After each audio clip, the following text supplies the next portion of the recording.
Good evening, gentlemen. How are you? And ladies, if I got any ladies listening, hope everybody's doing well. Everybody can hear me, I hope. I hope I'm not muted like I tend to do sometimes because, I could be a bit of a boomer, even though I'm not a boomer. I'm seeing already we got some controversy here. Tim Pool was discussing people on a particular person's list getting self deleted.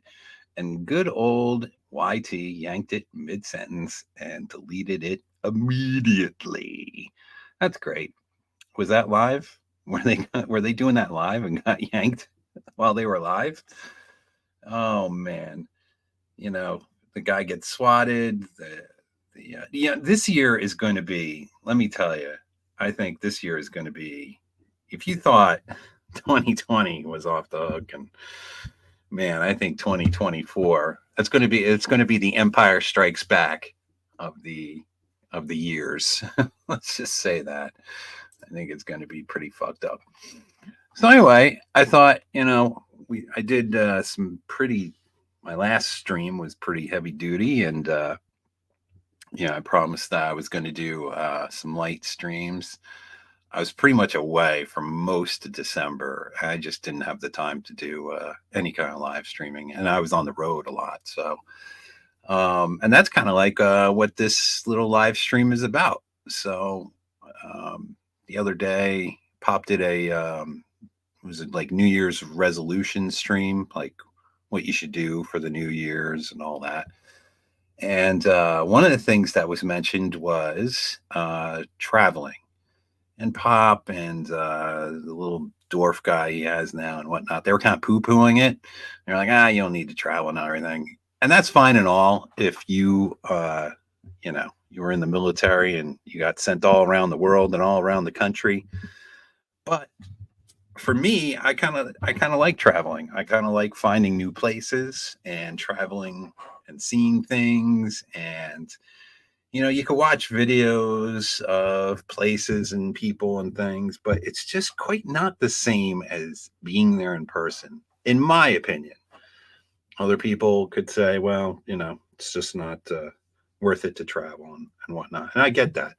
For me, I almost feel like if I don't do it now, number one, things could be changed drastically within the next few years that the things that you may have wanted to go to see aren't the way they used to be. I'll give you an example. Years ago, I want to say 2000, I think it was 2000, I went to Paris and had a lot of fun, looked at a lot of stuff. Now I wouldn't want to step foot anywhere near Paris because Paris has been overrun by the third world, if you aren't aware.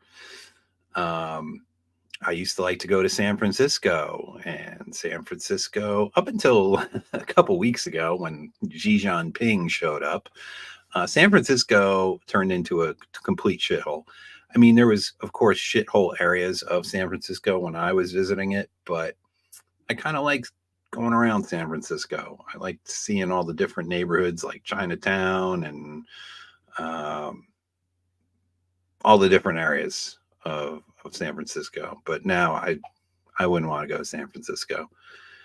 LA, I've been to LA a bunch of times. I haven't been since 2015. I wouldn't want to go now. I mean, the last time I was there, it was kind of getting bad. You had to walk around tents and whatnot, and now it's even worse. Places like Seattle's gone down the hole. I mean, I think if you want to go see places, especially with the economy is just not getting any better, see them as soon as you can. And not to mention, like we're all getting older, right? So there's going to be a time in my life. There's going to be a time in your life when getting around and walking isn't going to be as easy, and eventually it's going to be damn near impossible. And I know I got some of you guys that listen to me that you might already be at that point.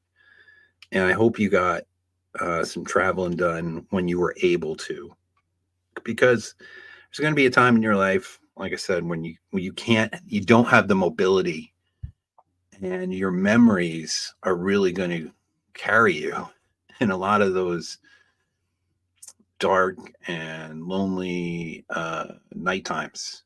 You know, you're going to probably think back, unless you just sit there and watch videos and the TV. But how much of that can you do, right? There's just you're going to be those late nights when you're just laying there and thinking back about things, and hopefully you made a lot of good memories along the way and can think back of them to pass those long times. That I hope that you guys are here when you're good, old, and gray. So let's see who's in the chat. I got Mouthgape 8. Awesome, brother. Good to see you. I got Riggs Jr. Riggs. I can't do the Riggs. I got Farland McNutty. Farland McNutty. I got Sean St. George. And St. Louis Arch, as I mentioned before. And that looks about it as far as who's chatting. So usually what I do for the Christmas holidays is I go stay with a relative who for several years I didn't get along with due to family issues or whatnot, due to somebody I used to be with. We had disagreements with things over that.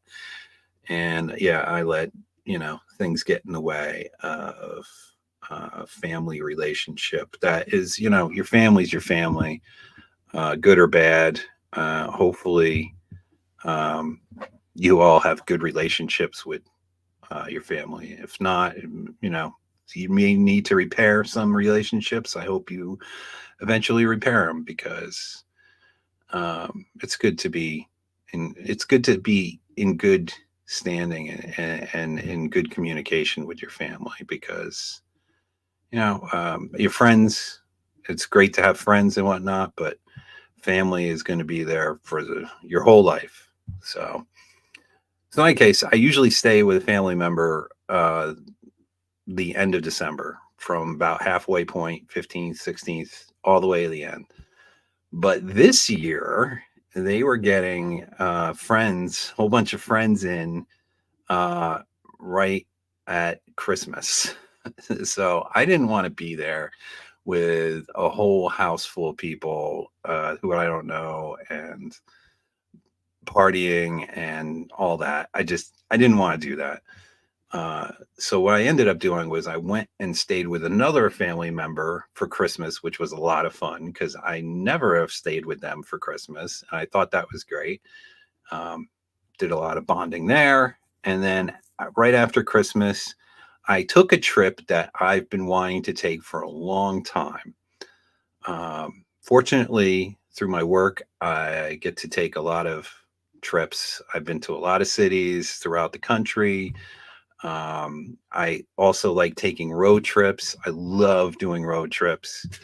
And this has been a road trip that I've been wanting to do forever, like literally since the 90s. But the problem is when you are in a relationship or a relationship, you end up doing, as I say, the corn maze, right? You end up going to the fall festivals, going in the corn maze, Pink of the Pumpkins, doing a lot of shit that you really don't want to do, right? You want to go do cool shit, but because you're in a relationship, you end up doing a lot of shit you don't want to do. And that went on for years in my life. And even after the relationships and whatnot, you forget about things you wanted to do in life and whatnot. And then an opportunity comes around. You're like, oh yeah, always wanted to go here or there.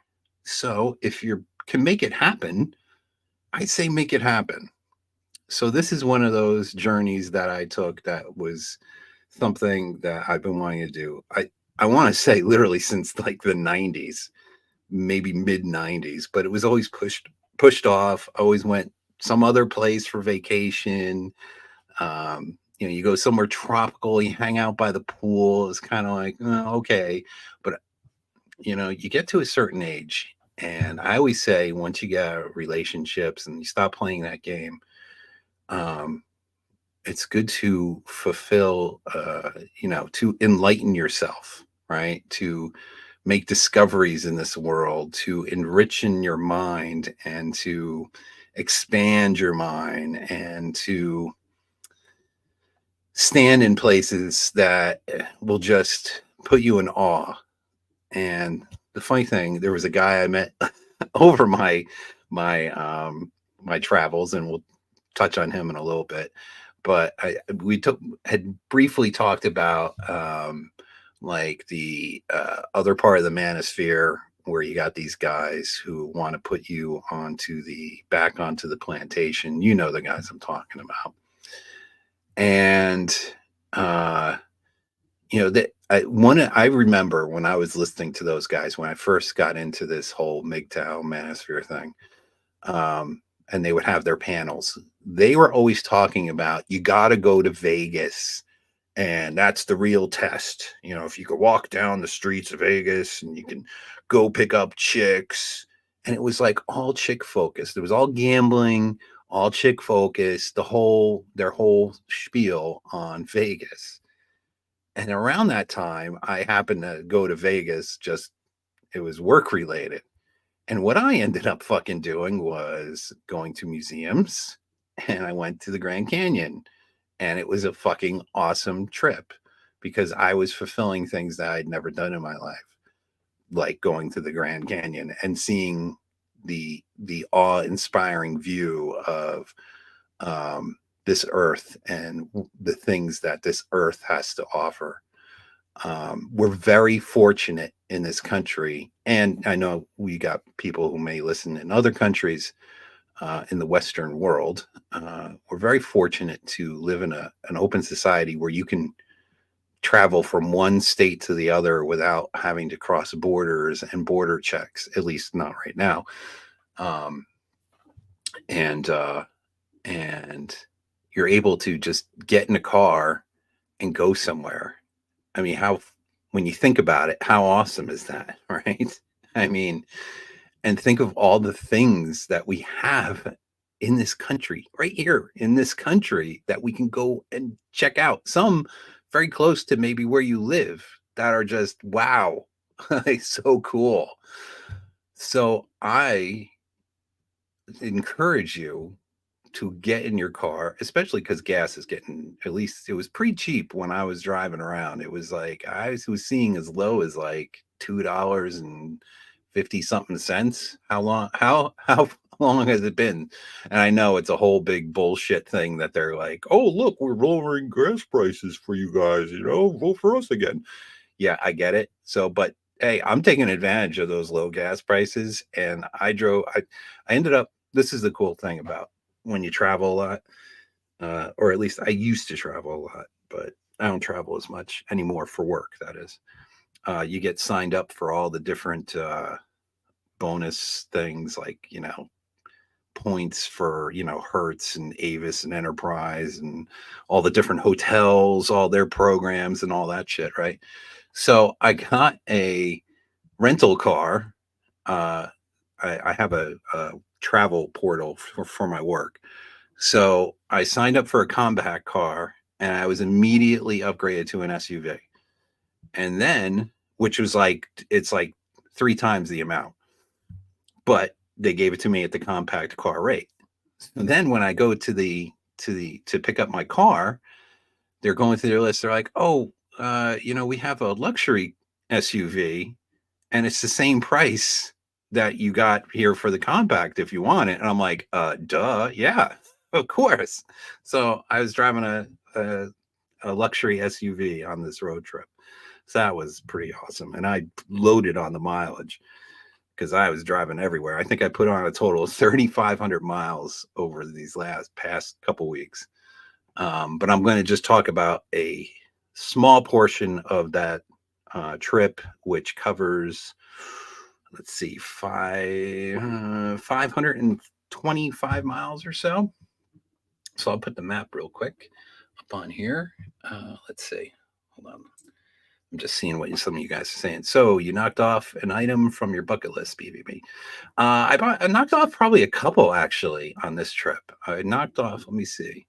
1, 2, 3 for sure. I'll talk about them. You guys. I mean, I might bore you to fucking tears. I mean, you're gonna see a bunch of pictures. This is kind of like the old school 70s, 80s. Your uncle brings you over and shows you, the trip he took. So that might be fun or it might suck. I don't know. We'll see. I hope you enjoy it. Yeah. I always say, on these things, I always thought it was cool to, what was that book? Journey to the Center of the Earth. And the one guy who was before the team that you were following in the book, he was leaving his initials as he was going, and they kept finding his initials as they were, journeying further and further into the center of the earth. Maybe you guys could follow my path or something. I think that would be pretty cool. Oh, MGTOW Outlaw showed up. Cool. All right. So let's put this up. This was part of my journey. You share screen. Come on, you piece of shit. By the way, I just got StreamYards. I was using EVMux, which based in Florida, as opposed to this StreamYards, which is based in California. But then StreamYards made me an offer for a year. It was like under $100, and I'm like, okay, yeah, sure.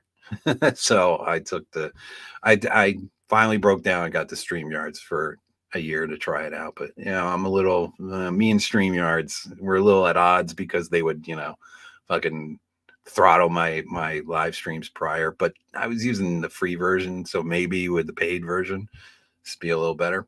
Anyway, share screen. Here we go. So we'll pick up the trip.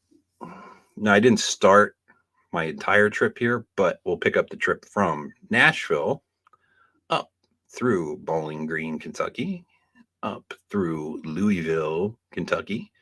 By the way, I was never in Kentucky prior to this trip, just never was in the cards that I ever ended up there. And so it was pretty cool to see at least a little bit of Kentucky. And I would definitely go back. I had a lot of fun in Kentucky. And then up through Ohio and ending up in Cleveland. So we'll go through what the hell exactly I did. If you guys want to stick around and check out these pics. Let's put them up here. Billy Vacation. All right. Well, of course, we got to start with the General Lee. So in Nashville, there's a lot of things to see in Nashville. That intro song, by the way, I played was from a band I saw, which I think is going to be part of my little presentation there, called the Chris Casello Trio. And I saw them in Nashville there at a place called Roberts. It's a honky tonk there down on Broadway. So we start our trip with the General Lee at Cooter's place. So Cooter's is a free museum there just near the what's the name of that? Grand Ole Opry. I should know because I was there. That's going to be our coming slides. And they have like a lot of memorabilia from the show. They have a bunch of cars. I think they had 4 cars. They had the General Lee. They had Cooter's truck.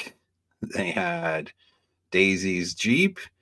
And they had a police car. And then they had a bunch of sign stuff. They had like all the memorabilia you could buy, like back when the show was popular.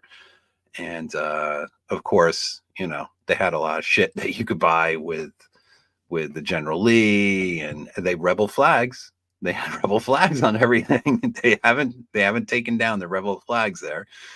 And yeah, so you could buy all kinds of shit if you want from this place. But it was just fun seeing and it was literally like right by the entrance of the Grand Ole Opry. So I'm like, yeah, I'm going to start here. So this is where I started. Then I went to the Grand Ole Opry. Now, I'm not a huge country music fan, but I know some of you guys probably are. So this is kind of cool. Let's see. I'm just seeing what some of your comments are. Jimmy's showed up. Hey, Jimmy. What's Ape? Riggs saying, Ape, I want to do another trip like that.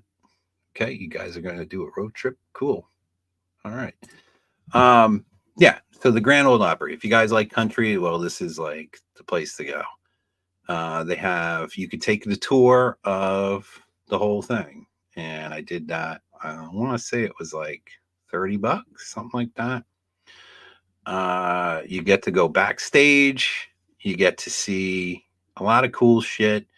Um, I when I was a kid, I really loved country music because the Dukes of Hazzard was big. All the country was kind of big around 1979, 1980, 81, all that era.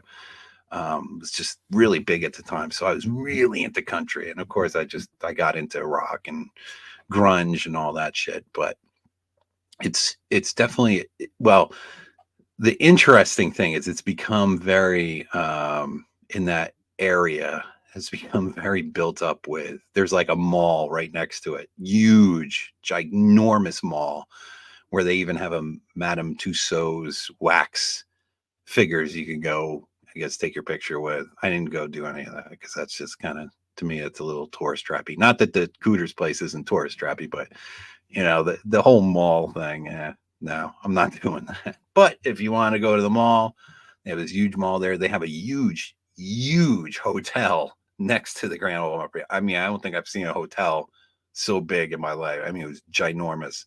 And I guess you can go tour in there. There's got stuff in there. I didn't bother going in there as well. Because usually when I go do these trips, I usually do a day or two in each place, and I just keep moving because I want to see just lots of stuff. I want to get a taste a little bit of the city or area I'm at, and I want to go see the next thing.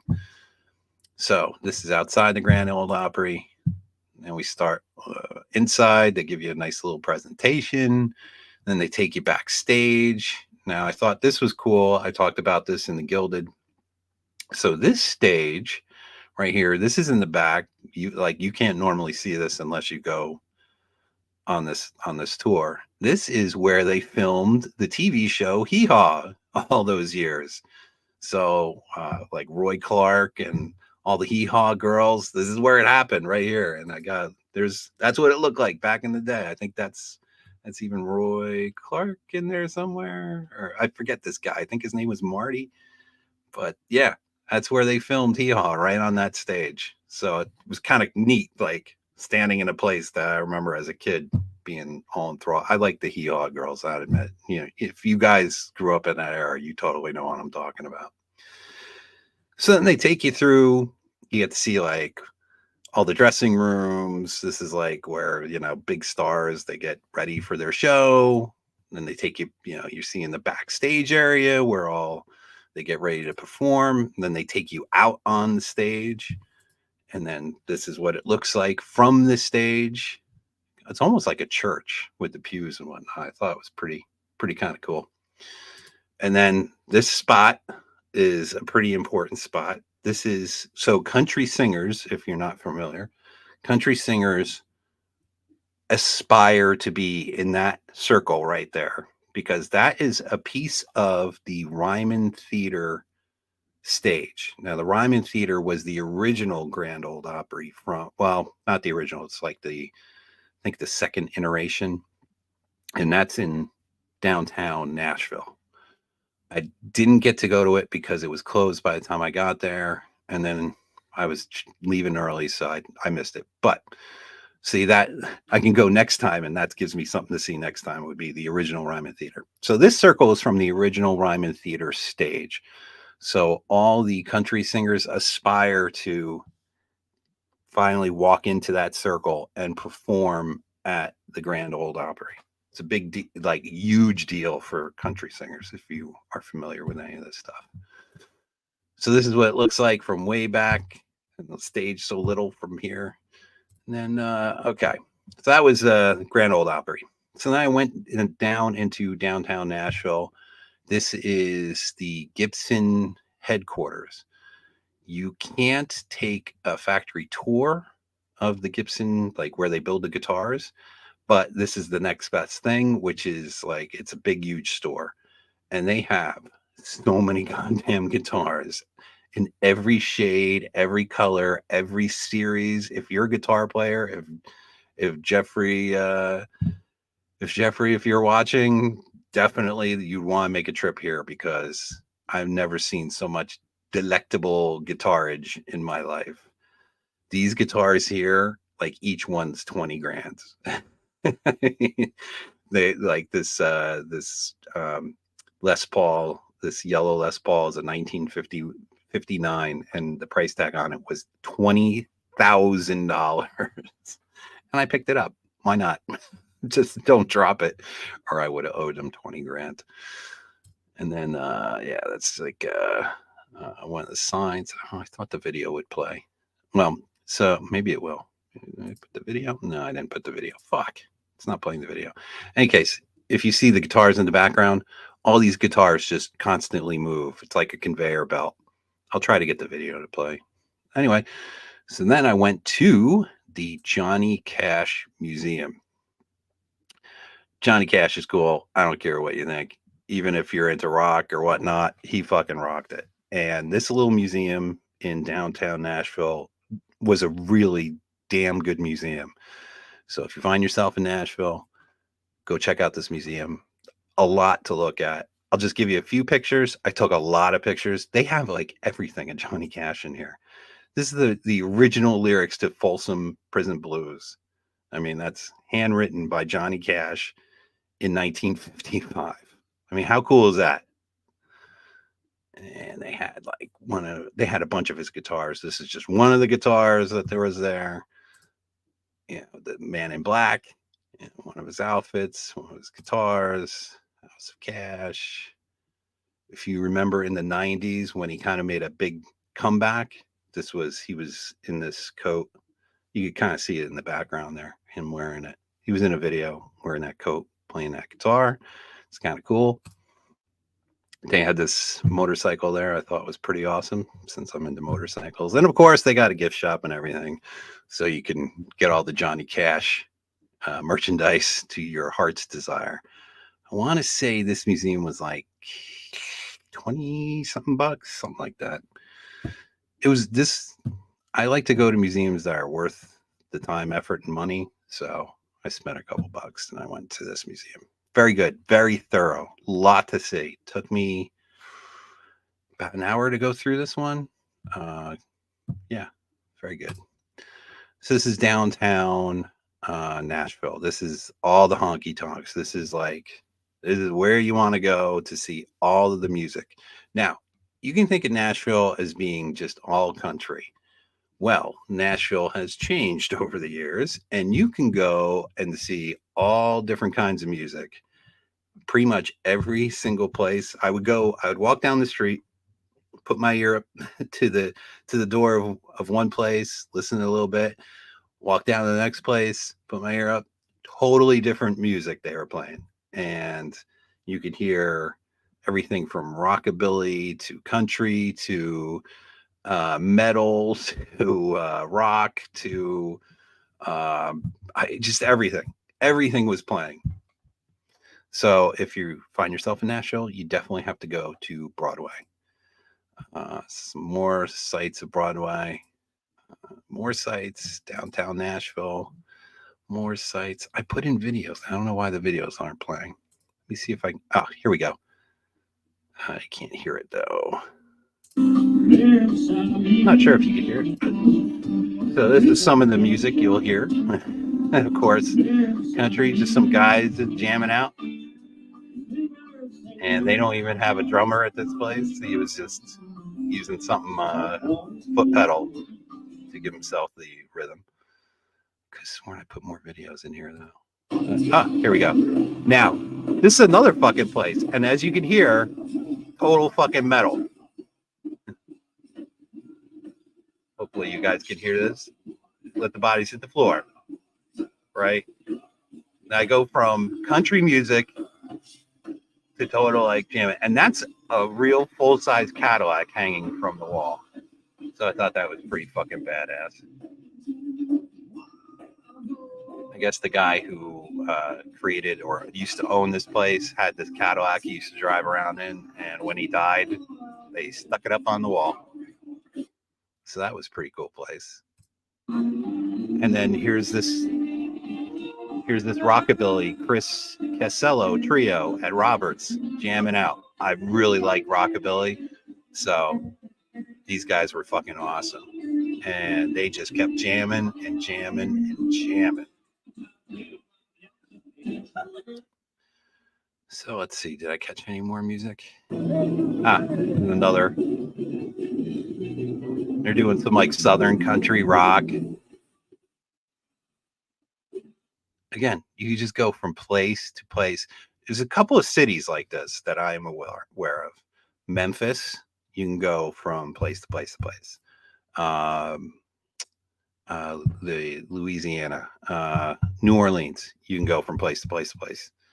And it's just fun to just hear all the different bands, all the different music, have a beer in each place, have a drink. If you want harder drinks, they serve everything. All right. So, here's the Gibson. So here you can see all the different guitars that just spin around, big conveyor belt. And, it's Gibson, so nothing's cheap there.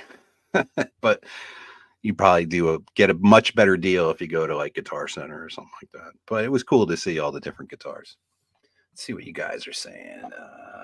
Okay. Green Skin Kratos. Of course, Billy would like rockabilly. It has Billy in the name of the genre. Of course, I would. Yes, rockabilly.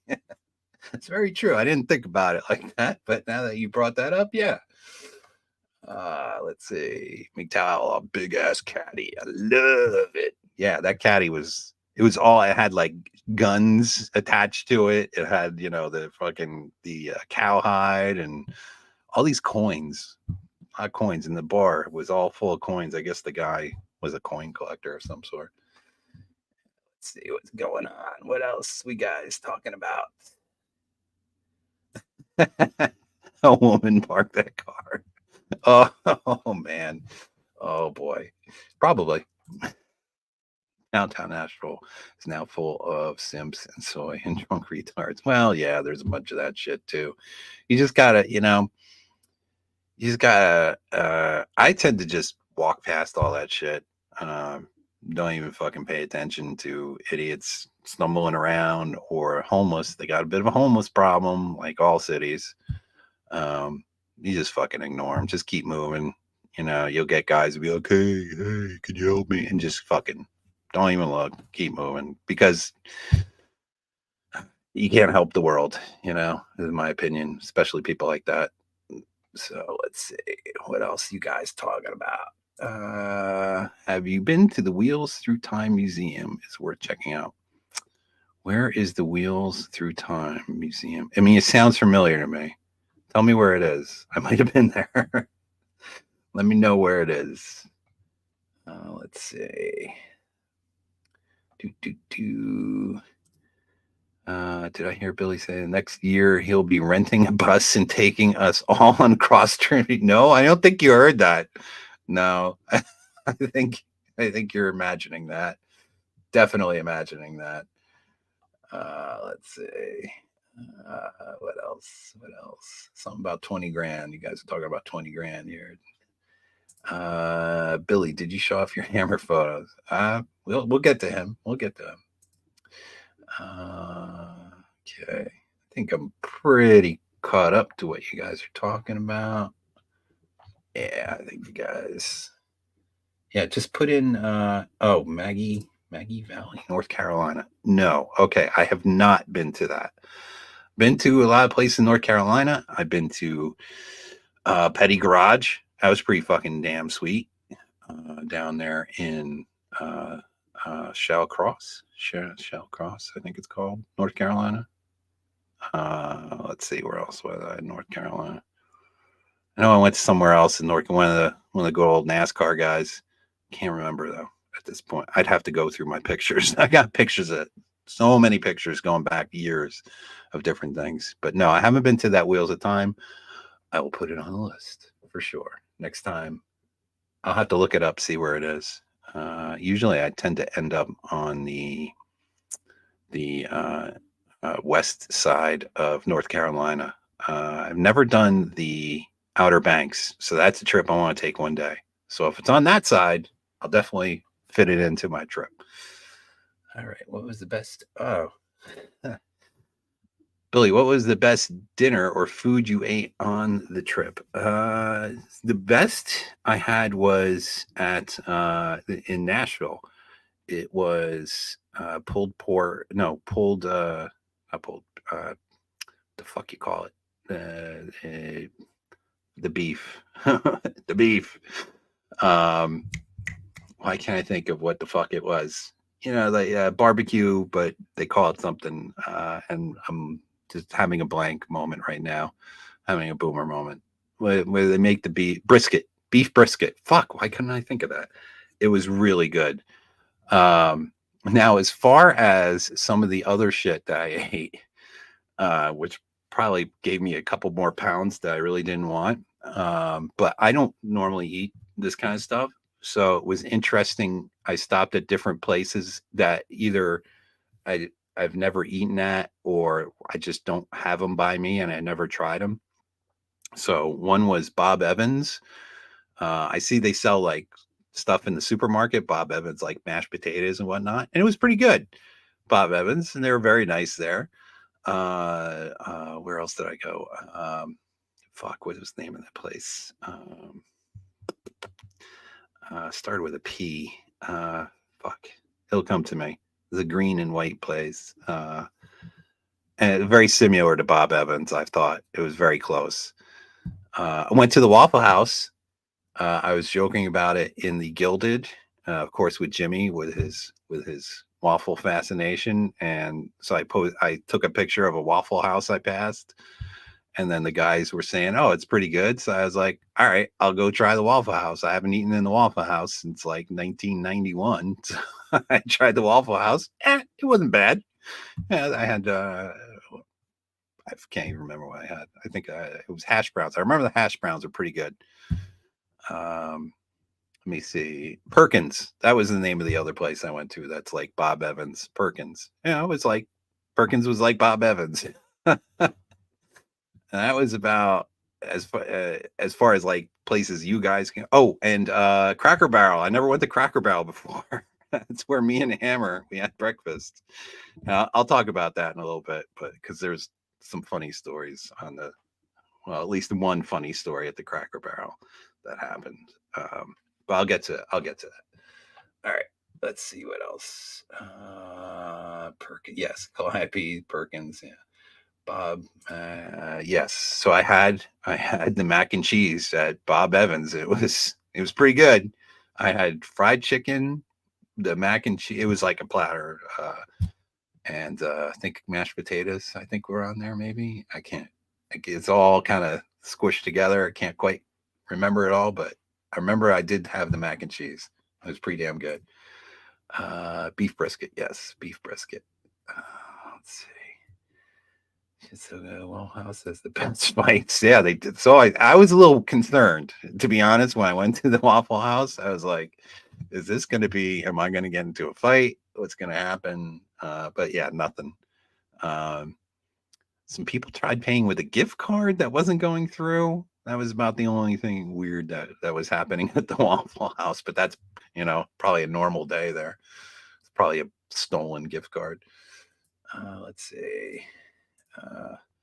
Grocery store, bought mashed potatoes. Yeah, well, they have the Bob Evans has. I see it at at least some of my local grocery stores. They have Bob Evans mac and cheese you could buy prepackaged and mashed potato. I never had it, but I've seen it. So I saw it when I was driving around, and I see that there's actually a Bob Evans freaking restaurant. I'm like, all right, well, I'll give this a try. There must be something to it. It's typical like chain, chain is never going to be as good as like somebody's own restaurant, like the one I had in Nashville. they were great because it's owned by, one guy, and they've kept the quality good. Usually when you go to the chain stuff, the quality is, it slips a little, but I mean, it wasn't terrible. I didn't get the craps or anything. So let's see. Oh, homemade biscuits. I didn't have biscuits, but Hammer had biscuits. And we were talking about biscuits and gravy. Somehow we got on that subject. Waffle House is not a cheap bastard. All right, I could just keep going with your comments all night. I might just do that a little bit. All right, let's see what's next. Okay, so of course now I end up in Bowling Green, Kentucky, at the Corvette Museum, which is something I've been wanting to see since the 90s. And for some reason, just happenstance, never found myself there. And I'm like, God damn it, I need to get to the goddamn Corvette Museum, for God's sake. I'm a car guy, as I claim to be. I got to go see the Corvette Museum. So that whole area is just all Corvette, because the Corvette Museum is right down the road from the actual Corvette plant. So Bowling Green is a pretty cool place to go. So I'll give you a few pictures from here so you can get an idea of what you'd see at the Corvette Museum. What I didn't know, which I thought was very cool, was that if you buy a Corvette, not that I'm buying a Corvette, but if you end up buying a Corvette, you can have, I guess it's part of maybe it's an option or something. I don't know. Probably it's an extra cost option. You can have your car delivered at the Corvette Museum. You can actually pick your car up there, and they'll go through the car, and they had a whole like section where people could pick up their car, and there was a couple cars waiting for people to pick them up. It was neat. It kind of looked like Main Street setup. That was kind of cool. All right, so this is the original Corvette emblem, and this ended up on the show car. This was supposed to be what the original Corvette emblem was supposed to look like. But right before they made the debut, one of the lawyers found out that you can't use the American flag on a vehicle, or for like on a merchandise item. There was some kind of loophole where they couldn't use the American flag. So they had to quickly pull the emblems and change them out to what the current emblem is now. So this is the emblem from the original show car that they had to remove right before the show. So this Corvette had a really interesting story, and it kind of goes to show that, people, oh, what's going on here? What's this moist? Moist. Okay. All right, bro. Someone's into moist stuff. All right. So this Corvette, this guy who bought this Corvette, he used it for a couple years, and his wife didn't like to drive in the Corvette with him. So what he did was he had a store, and this was in Maine. He had a like a grocery store, and what he decided to do was brick up his Corvette inside the store, in back in the storeroom, and he put a window in where he could go check out his Corvette every once in a while. He'd turn on a light and look at his Corvette. And he only used the Corvette for a couple of years. So this thing's like perfectly preserved. Because then after he died, his daughter inherited the store was sold. The store sent the Corvette to his daughter, who then put it in her living room in Florida for like a decade. And then after that, it got churned through several people, and then somebody finally bought it and donated it to the museum. So it's got a really cool story. It's like barely used 54 Corvette. So it's almost like brand new. And this thing was lived behind a wall for most of its life, all because chick didn't like to drive in it. Yeah. Gotta love that stuff, right?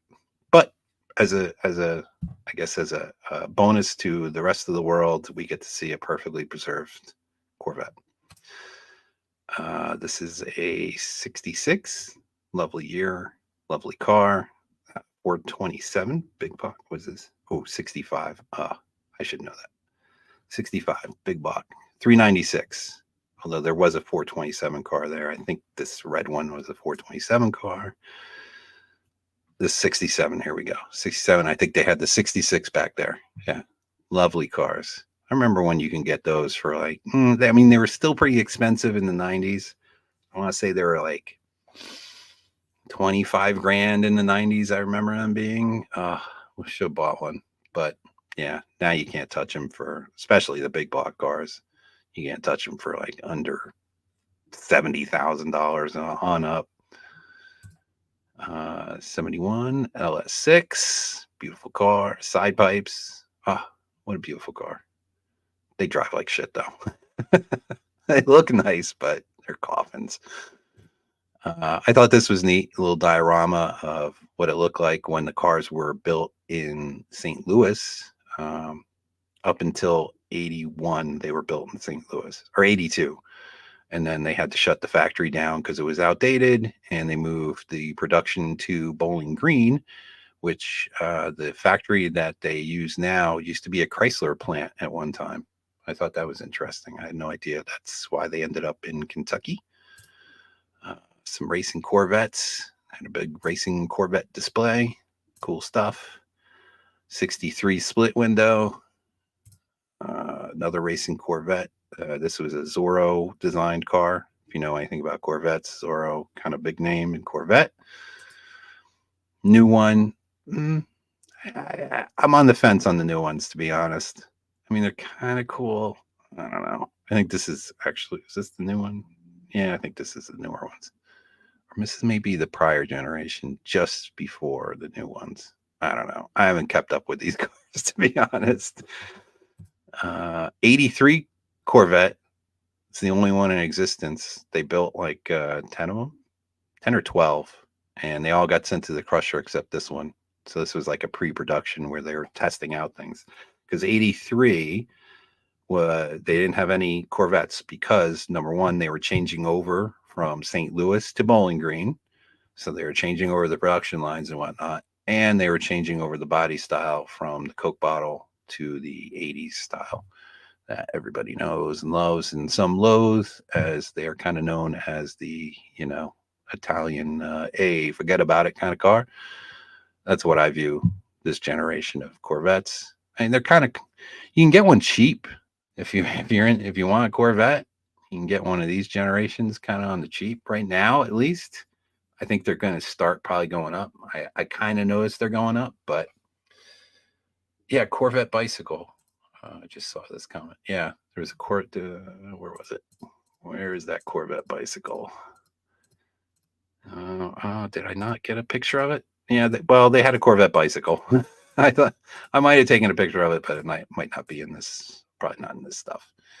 All right, so this, if you remember, was when they had the big cave-in 2014. This whole section here, where you see this, where if you can see my thing spinning around here, it was right about here. This whole floor just went away, and there's a cavern. This is why I don't understand. When they were like doing the survey to build this shit, didn't they like take a survey to figure out that there's like a cave system that they were about to put on top, like this building on top of? It just shocks me that nobody did like the proper surveys to figure out that there's this whole cave system underneath. So they had to repair this whole building, and I think it was closed for several years. This was a turbine car. There's something weird about this car, but I thought it was kind of cool. It's like a late 70s prototype. This is like they can go down. This is a hole in the floor that they got covered up, but you could see down all the way down into the cave system. And I guess they go down there and check it every so often, make sure that it's not going to fall in again. This is the Blue Devil. If you guys are familiar, this is one of the cars that went into the hole. I was surprised they didn't have more cars that went into the hole, because from what I understood, they had them at one time on display. But as far as I could tell, they only had this car, the Blue Devil. And after this car went into the hole, which if you haven't seen the video, look it up on YouTube, the Corvette Museum floor falling in video. So they pulled this car out and started up. So that's pretty cool. And it was wasn't in the best shape when it came out of the hole. But as far as I know, they've restored all the cars that had fallen in the hole. And there you could see this kind of dome room building. I don't even know what the fuck they call it, where they have a bunch of cars. They had the Batmobile there for some reason. I don't know why, but it's kind of neat. This is outside the museum. And then you could see the dome there. I thought that was a pretty cool pic. Now let's see what you guys have to say. Anything? There's something about moist. I don't know what the moist thing is. I'm missing something on the moist.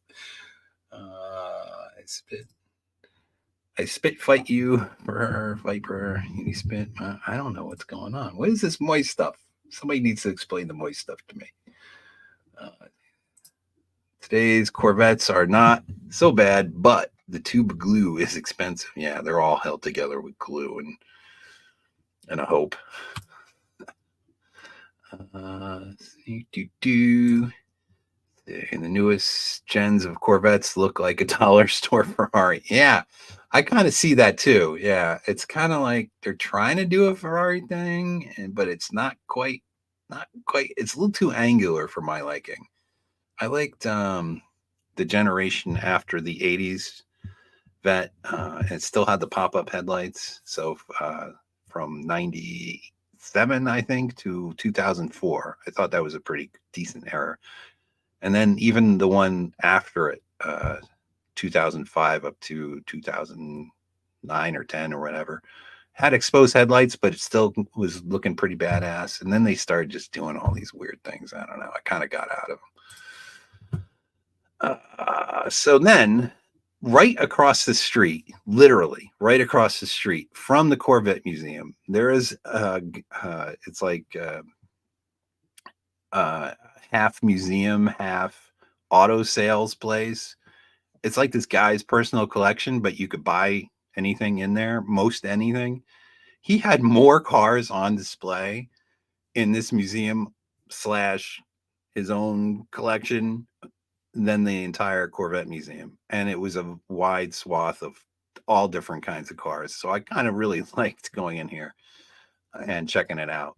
I mean, he just had so much stuff. Impalas and Chevelles and Camaros and Mustangs. He had this really cool Starliner, early 60s Starliner that was kind of ratty. And I was like, boy, that can make a great rat rod. And it was probably cheap, but I don't even ask prices anymore because I don't need any more cars. So yeah, right across the street, you can go check this out. And then if you cross over the light from down the road from the Corvette Museum is where they actually build the Corvette, the current Corvettes, and all the Corvettes from 1984 up have been built in this plant. Now, sadly, I had went when during Christmas shutdown week, so they were closed. They have a plant tour you could take. I don't know how much the tour is, but you could go check out how they build the cars. And I'm not sure if there's a cost or how much it costs or if there's a cost, but there might not be a cost. Some of these things are very minimal cost. So that's where they build the Corvettes. Sadly, I didn't get in there. And then I ended up right around the corner from the plant was this antiques warehouse that was open. And this place was fucking huge. And I thought, well, I kind of like, it's almost like a museum where you could buy everything.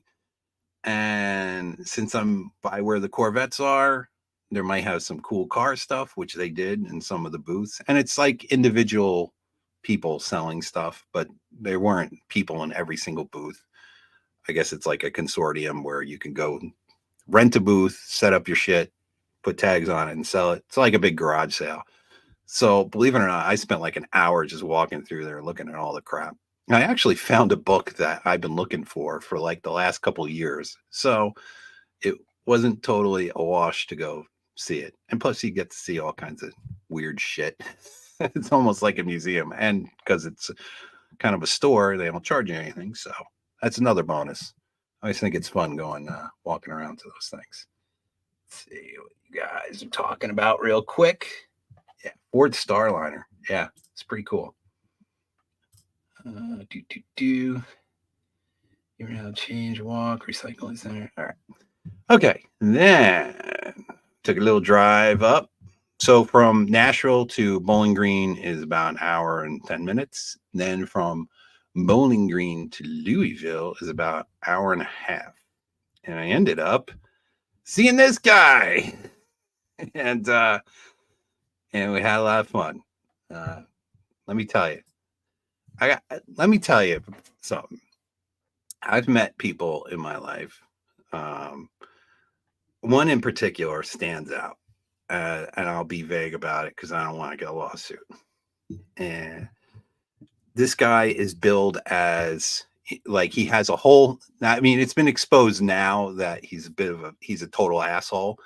But through the 80s and 90s, he was billed as a really nice guy, great guy. He was in a cartoon movie for kids, and he was somebody that you wanted to be like, want to be like the name, right? And I've dealt with this guy in person, not directly over the phone and stuff. And he is a complete asshole, right? And it kind of sucks when they always say never meet your heroes. Not that he was a hero of mine or anything, but he was billed as being a guy who was a nice guy and everything, and he turned out to be such an incredible jerk off. And it's kind of known now, like I said, that he's a jerk off, and he knows. He even tell you he's a jerk off. Let me tell you, Hammer is as nice of a guy as you think he is, if not nicer. I mean, this guy he's a really cool guy. Everything as cool as you think of Hammer is true. Like, he's a really good guy. And he spent the morning with me, and we talked, and had breakfast at Cracker Barrel. And it's funny, I should have got the eggs. I didn't get eggs. He got eggs, which is funny, and biscuits from what I remember. I think there was eggs on that plate. And we were talking, and they sat this couple down next to us, a kind of older couple. And we were just talking, and we weren't even like paying attention. And this couple, like, they just got up and like walked somewhere else. Like, they didn't like sitting next to us. It's like, I guess they were scared. I don't know. I guess we look like some scary guys. And we both, Emma and I, were laughing. And then we hung out for a couple hours, talked some more, had a lot of good talk. And Hammer is like, he's the real deal. And so now that I've talked to him, because there was something I wanted to talk to him specifically about. So now I can tell you, because he gave me some good insight into things and encouragement. Let's just say that. So I have been toying around with the idea of doing a comic book. I know, another comic book from somebody. And I don't say this lightly. I don't take it lightly.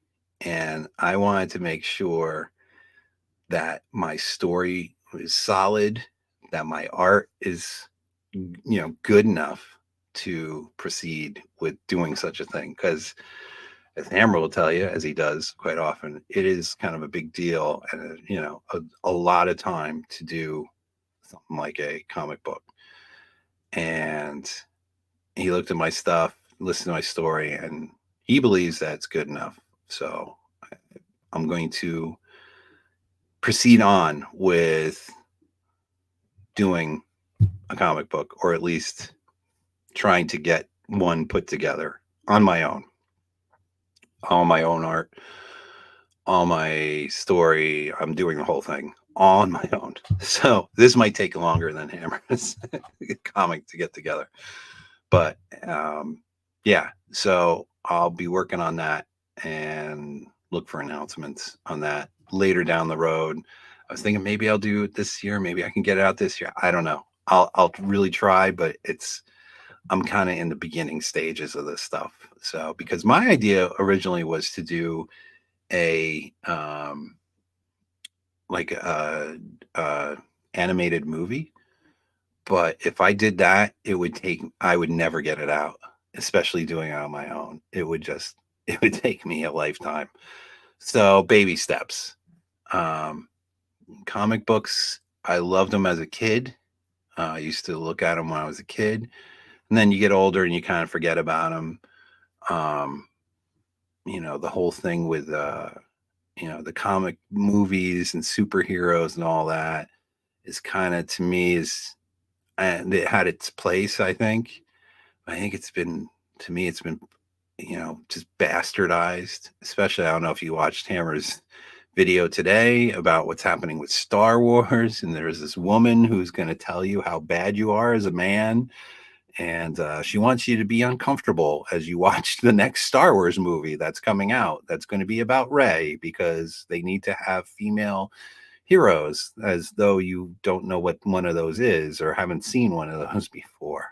Oh yeah, there's going to be another Star Wars movie with Rey, and it's going to be all female focused, made by a fervent feminist. So I hope you guys enjoyed that. I'm certainly not going to put my money out to watch that piece of shit when it does come out, and I hope it bombs so hard. I so hope it bombs. Don't lecture me when I go to a movie. Just entertain me. So I hope that my story will be moving. Has to do with men's issues.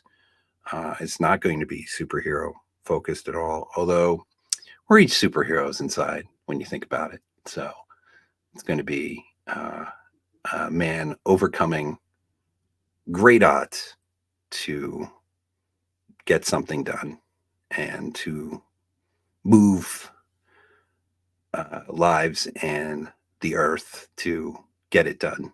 So, yeah, it's something that it's coming from such a place that, and this is also it's going to take me a while because to go into there's going to be darkness that I have to talk about. In men's issues, there's a lot of dark, but there's going to be a light at the end of that tunnel. So look for that coming sometime in the next few years, I hope. I'll talk about it more as we go on. So Hammer was awesome. And after I saw Hammer, he gave me some tips as to what I might want to see in the great state of Kentucky. And based on where I was going, because I was thinking of going backwards, maybe to go see where Lincoln was born. It was somewhere I passed in between Bowling Green and Louisville. But I didn't want to backtrack. I wanted to go because to get from Louisville to Cleveland, that's about a 5.5 hour trip. So I wanted to keep going forward. So he told me to go into Louisville and see some cool stuff in Louisville. So that's what I did.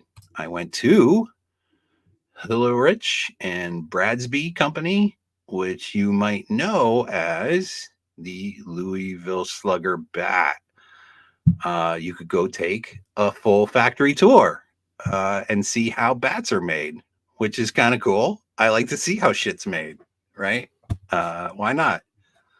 And I found out that there's like a whole bunch of bat companies, apparently, like at Louisville. I mean, look, I know there's a bunch of bat companies, but when you think of wood bats, right, you just think Louisville Slugger. You don't even think about Hillerich and Bradsby, right, as the company. You just think Louisville Slugger's the company, and then you realize no, there's a company that makes the Louisville Slugger. So I went to see how they do the whole bat thing, and they make 1 million something bats there, all done in this factory in Louisville. They make it. They don't outsource a fucking thing. They get the wood from Pennsylvania, and they trim it into these. If we back up into these slugs here, this is how they get them from Pennsylvania, and then they craft them into bats. There's a couple of different ways that they do them. They were using machinery, some of the machinery that has been in place since the 1960s, I think they said. that carve these bats, and I thought that was really cool to see it all. And this is like they are polishing the bats and putting on the what do you call it, the lacquer. You get to see the whole deal. You get to see how they make bats. So I thought it was pretty cool, all the different colored bats. And it took me a while to go through there and see all they had to offer. They have a little baseball museum, so if you like baseball, at least the old days of baseball. I don't know. I haven't followed baseball in a while because, like everything else, it's gone woke. But when I was a kid, I loved baseball, so it's cool to see where the bats come from. Then directly across the street, if you have kids, they have the Science Museum. And right next to the Science Museum, they had this museum, which I forget the name, Fraser. It was the Fraser Museum, where that you can learn. It was 4 stories, and you can learn all about Kentucky. So I thought, yeah, I've never been to Kentucky. Let me learn about Kentucky. So one of the things you learn about Kentucky is Kentucky has lots of bourbon. And these are just a little sampling of all the different bourbons that Kentucky has to offer. And of course, if you're in Louisville, there's all different micro breweries, I guess they would call them, that they produce bourbon right there in Louisville, and you could try all the different bourbons. I was going to go on a 5.5 hour drive after this, so I didn't sample any of the bourbons because I wanted to be awake and arrive alive. So, but they had a whole section of this museum dedicated to the bourbons, and you could see all the different brands and learn all about bourbon brewing, how it's brewed and or made, and all that good stuff. This was an interesting part of the museum. We have a lot of guys in the Gilded who make like little figures and whatnot. And they had a whole section. The guy who created this museum, this Fraser Museum, was really into toy soldiers, which is kind of like what some of you guys do in Gilded. You make the little figures. We have some guy like MGTOW Mando and Corn Pop in Gilded, and they make these little figures. They hand paint them and everything. So I thought this was neat that you guys could go check out the museum and see and this is I'm just showing you 2 display cases. They had like 15, 20 display cases of toy soldiers. I thought that was pretty cool. You can see this is a Daniel Boone log that he carved. They have the tree there. I don't know. I just thought it was cool to see Daniel Boone's engraving. And that's what it looks like, Fraser Museum. So if you find yourself in Louisville, I suggest to check out the museum if you want to learn all about Kentucky. And across the street, like I said, is the bat place. So then I left there and I went to Cleveland. And what do you find in Cleveland? You find this place. But let me see what your comments are up to this point. I didn't think I was going to talk this. I'm in a pretty good mood. I'm talking pretty good, aren't I? Let's see what's going on here. Right. Yeah. Billy didn't even take his helmet off when he popped his cherry. Now, so the helmet's surgically attached to my head. I can't take it off. What are you kidding me? Come on. Is this comic going to be Incredible Journey of Billy Von Tom? No, it's not going to be about me at all. It's going to be a story about a soldier who's broken and on the cusp of self-deletion. So I'll give you that much. So it's a pretty important story. I wonder if Billy removes his helmet at the bank. Yeah, they kind of make me, or at least they make me pop up the screen. Let's see. The Von Bomb comic book coming to a store near you. Take my money. I did conveniently put my Cash App there in the right-hand corner if you would like to donate to such a thing. It's because the camera is white and you're eating with your helmet on, so no wonder they walked away.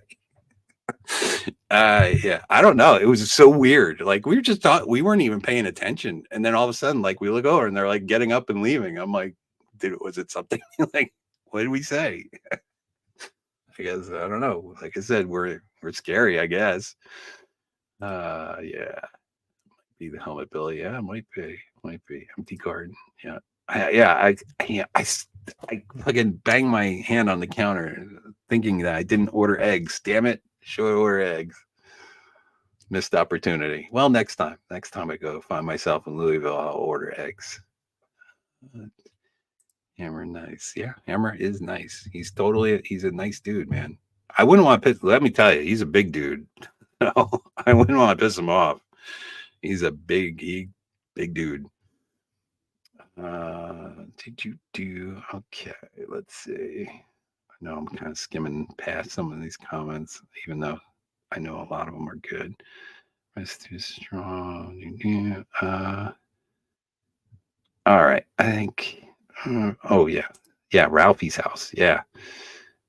Boys and toys. Yeah, booze, toy soldiers. Well, they had like I didn't put all the pictures. Like I said, I just want to give you a taste of some of these places. They had like George Washington's sword. They had pair of pistols from Custer. It was like, how the fuck they even have this here? Like they got Custer's pistols, and apparently, like the guy who started the museum, like acquired them somehow. So you never. That's the cool thing about museums. You can just find this the strangest stuff that you don't think you're going to run into. Well, the place will have it, and you'll be like, wow, can't believe I'm standing so close to like a historical piece. All right, all right. So Cleveland. Now the cool thing about driving from Louisville to Cleveland is you go through almost every major city to get to Cleveland in Ohio. So you go through Cincinnati, you go through Akron, you go through Dayton, you go through all the cities that you could think of to get to Cleveland. So you end up in Cleveland. Now, it was kind of like somebody told me about it. I'm like, oh, yeah, I'm not even like a crate. There's people who are crazy into this movie, as you know, into A Christmas Story. I kind of like it. And I was like, well, yeah, why don't I just go check it out? And it's literally in the middle of a fucking neighborhood. Like this is the house from the movie that they used in the exterior scenes, and they used in some of the interior scenes, but not all. So there's a way you could tell if you watch the movie. If you look they did, so you'll see. I think I took some pictures of the inside. The any part where they're showing the kitchen and the dining room that doesn't actually exist in the house. The house was like cut off on that in that area. It doesn't exist. So there is no dining room like seen in the movie. There's no. They do have a kitchen, but it's not the kitchen from the movie. If you look at the movie, the door that the current kitchen is in, which they do have like pieces from the movie in this kitchen, but it's not the exact kitchen. But in the movie, the door was closed. So, and that's the actual kitchen. So this house was, and they stumbled, the guy who wrote the movie or was producer stumbled upon it. It's literally in the middle of a neighborhood. And I feel bad for these people that live in this neighborhood because it's just like a working class neighborhood. Behind the house is like open fields that go down to um, where they smelt metal. So there's like all these factories in the background. And I think that's why they picked Cleveland in the first place, because they wanted it to be like kind of a working class town. And yeah, it was a little weird how like it was a little like you didn't think you were going to run into a movie house in the middle of this working class neighborhood, but they've turned it into a thing. So after the movie, they filmed another movie here in like 1994, I think, and then some other movie.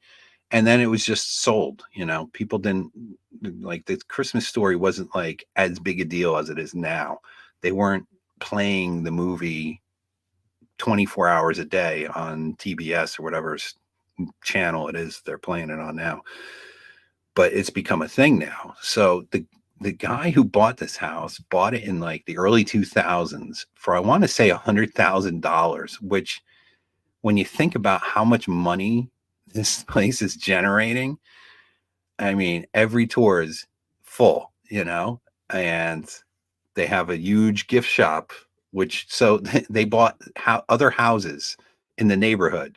So another house is the gift shop. Another house is the, like, where you see a lot of the pieces, like the Red Ryder BB gun, and some of the outfits are kept in a different house. Now this house, so they bought the house. It looked different. The people who had it at the time had resided it, painted it like gray, changed the windows. So the guy bought it off eBay for $100,000, redid it exactly like what you see in the movie. And so you can stay here if you want. I don't remember how much it is to stay a night, but listen to this. You can stay there Christmas Eve, Christmas Day, and it cost $6,000 to stay. I guess if you have like a big family and you're like way into this fucking movie, yeah, I guess you could. That's cool, but yeah, $6,000 to stay over for Christmas Eve, Christmas, and it's booked solid for years out, because there is a lot of people who are crazy about this movie, like stupid crazy for this movie. So this is what it looks like inside. You get to see Ralphie's bedroom. This is actually like in the movie. If you go to the movie, you'll see like all the chair, the radio, all the fucking. Now the original leg lamp was, as seen in the movie, it was broken, and they had 3 of them apparently, and all 3 are busted, gone. So this is a reproduction, but they have it set up just like the movie, and the tree just like the movie. And there's the stairs that he came down in the bunny suit. Now, here's an interesting little trivia piece. They have the costumes from everybody in the movie except for 2. One being the Easter bunny costume and the Western costume. That's towards the beginning. I think it was he was shooting them with his the bad guys, Black Bart with the BB gun. The original actor, that guy, still has the costumes. He's still holding on to them because they're probably worth a fucking fortune, and he's going to hold on to them till they're even worth even more money. So that guy's smart. I'll give him that. So this is the back of the house that they used in the movie, and right past those stairs, if you look at the movie, that's where he shot his eye out. And this was used in the movie. It's the original where they were climbing. This is where Black Bart was climbing over the shed. You'll see that in the movie. This is some of the props used in the movie. This is the bib. That's, of course, the suit. They had to keep his arms up. They stuffed it full of foam, so he physically couldn't put his arms down. And of course, the Red Ryder BB gun. Now, there's 6 of these apparently from the movie. 3 of them were lost. One of them's there. One of them, the writer of the movie has, and one, of course, the actor Ralphie still has. All right, then we moved on to the Rock and Roll Hall of Fame. Now, this is only like a 10-minute drive from the Christmas tree house. That's why it was like, to me, it was like, well, I'm right there. Why not see the Christmas tree house and the Rock and Roll Hall of Fame? So, Rock and Roll Hall of Fame is huge. And you can take a lot of time looking at all the cool shit. So, they have lots of different genres of music that you could see. They've inducted rap. They have a whole section of rap. They got a section on the blues, on metal, on grunge, on everything. So, of course, I focused on the music I liked. So a lot of these pictures are going to be, stuff that I particularly care for. They had an Elvis section, although go to Graceland. Maybe I'll do another stream about Memphis because I love great. I'm not like a huge Elvis fan. I love Elvis for Elvis's personality. Elvis was the fucking he was he was fucking awesome. I mean, that guy fucking rocked it, as you know. So you might not like Elvis's music, but man, the personality is huge. So I definitely, if you ever find yourself in Memphis, definitely go to Graceland. Definitely go to Sun Records if you can. Definitely go to Beale Street. Like I said, I'll probably do a whole video maybe or a whole live stream maybe on Memphis because I love Memphis a lot, even though Memphis, like every other city, has its problems. So Elvis, this is the record where they used to make records from Sun Studios. So they would, to make a record, they have to put it on a lathe. So this is a, this is like when they cut the record to pattern all the other records off. This is the machine they used to use way back in the day. And so this is from Sun Studios. So this produced, like a lot of the early rock and roll hits were made right on this lathe. So I thought that's a pretty important piece.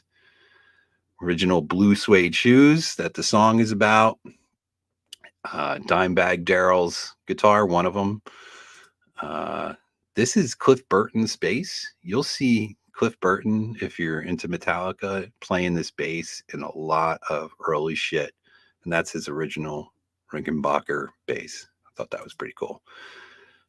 If you're into Van Halen, which I am, Michael Anthony bass, very, very popular bass from the early 80s, 1984, Jack Daniels. And of course, right next to him is one of Angus's outfits. And I don't know if you could see it so well, the original lyrics, handwritten lyrics to Highway to Hell. Oh, that was pretty fucking damn cool. Let's see, what's next? One of Chris Cornell's guitars.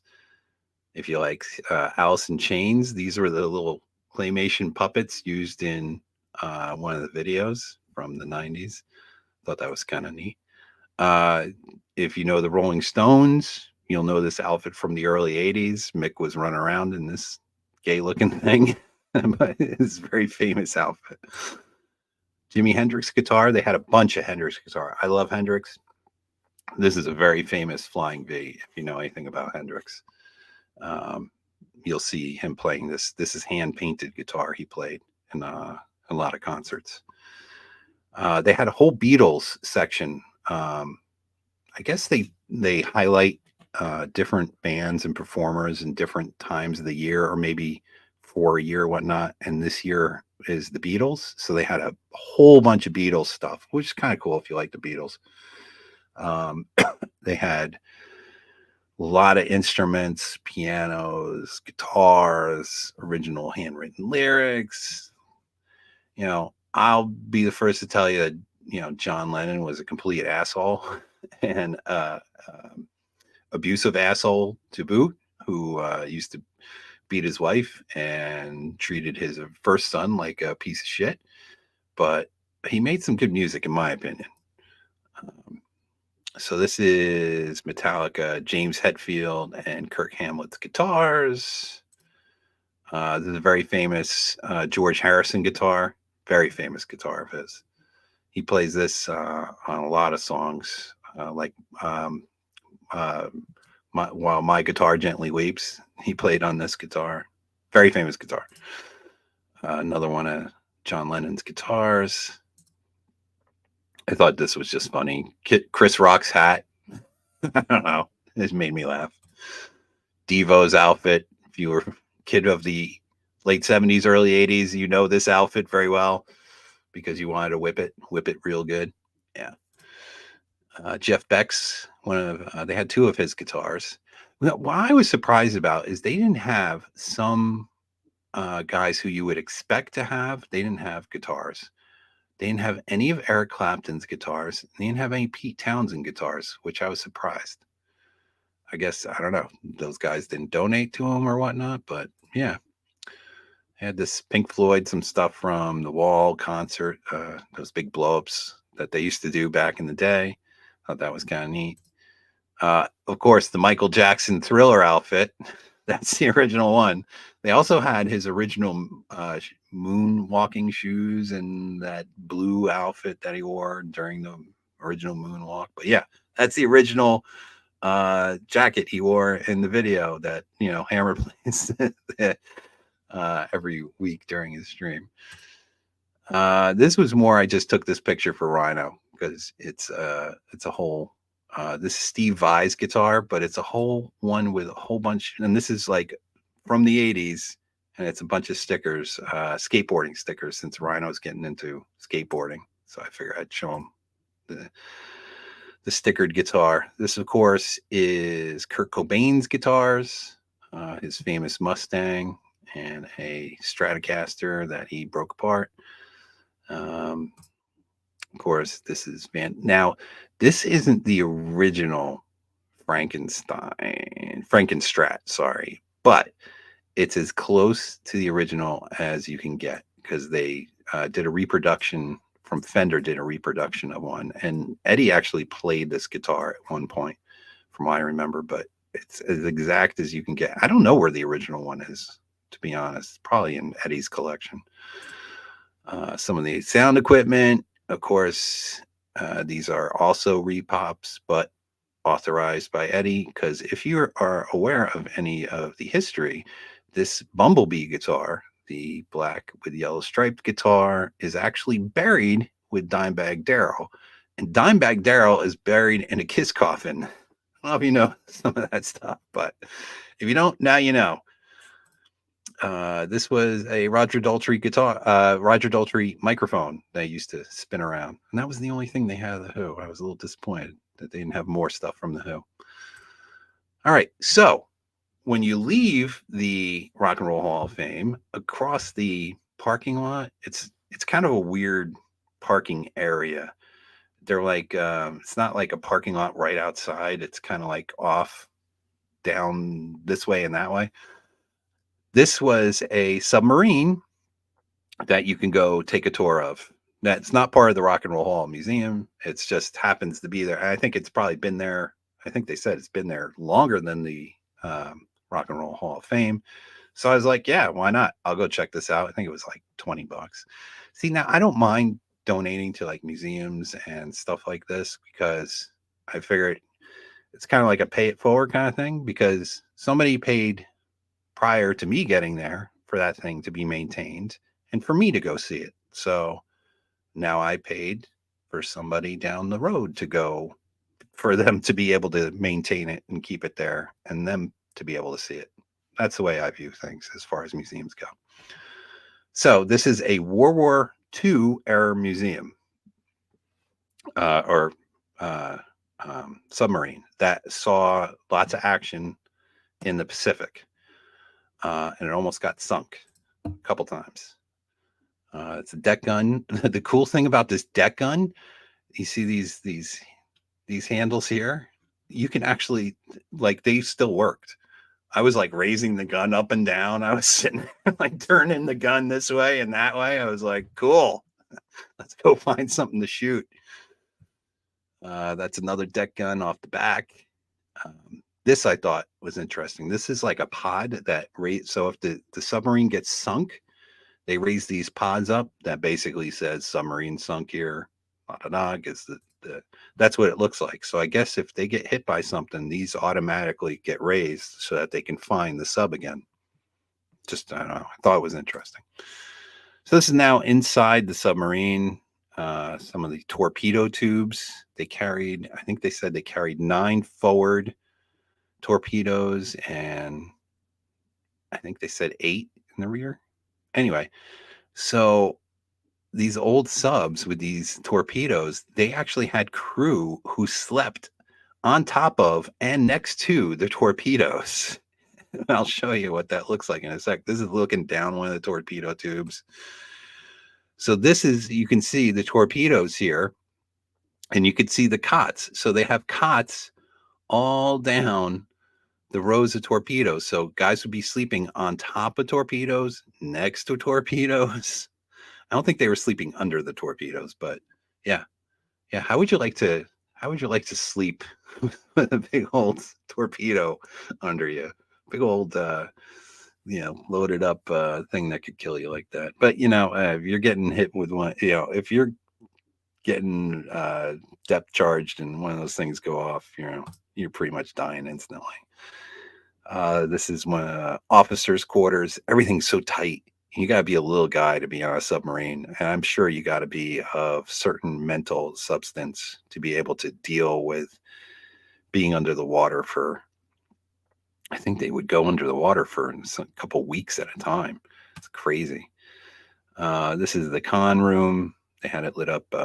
So they would light things up red at night when they were on surface so that your eyes could be adjusted to go up to the surface so you wouldn't be like night blind.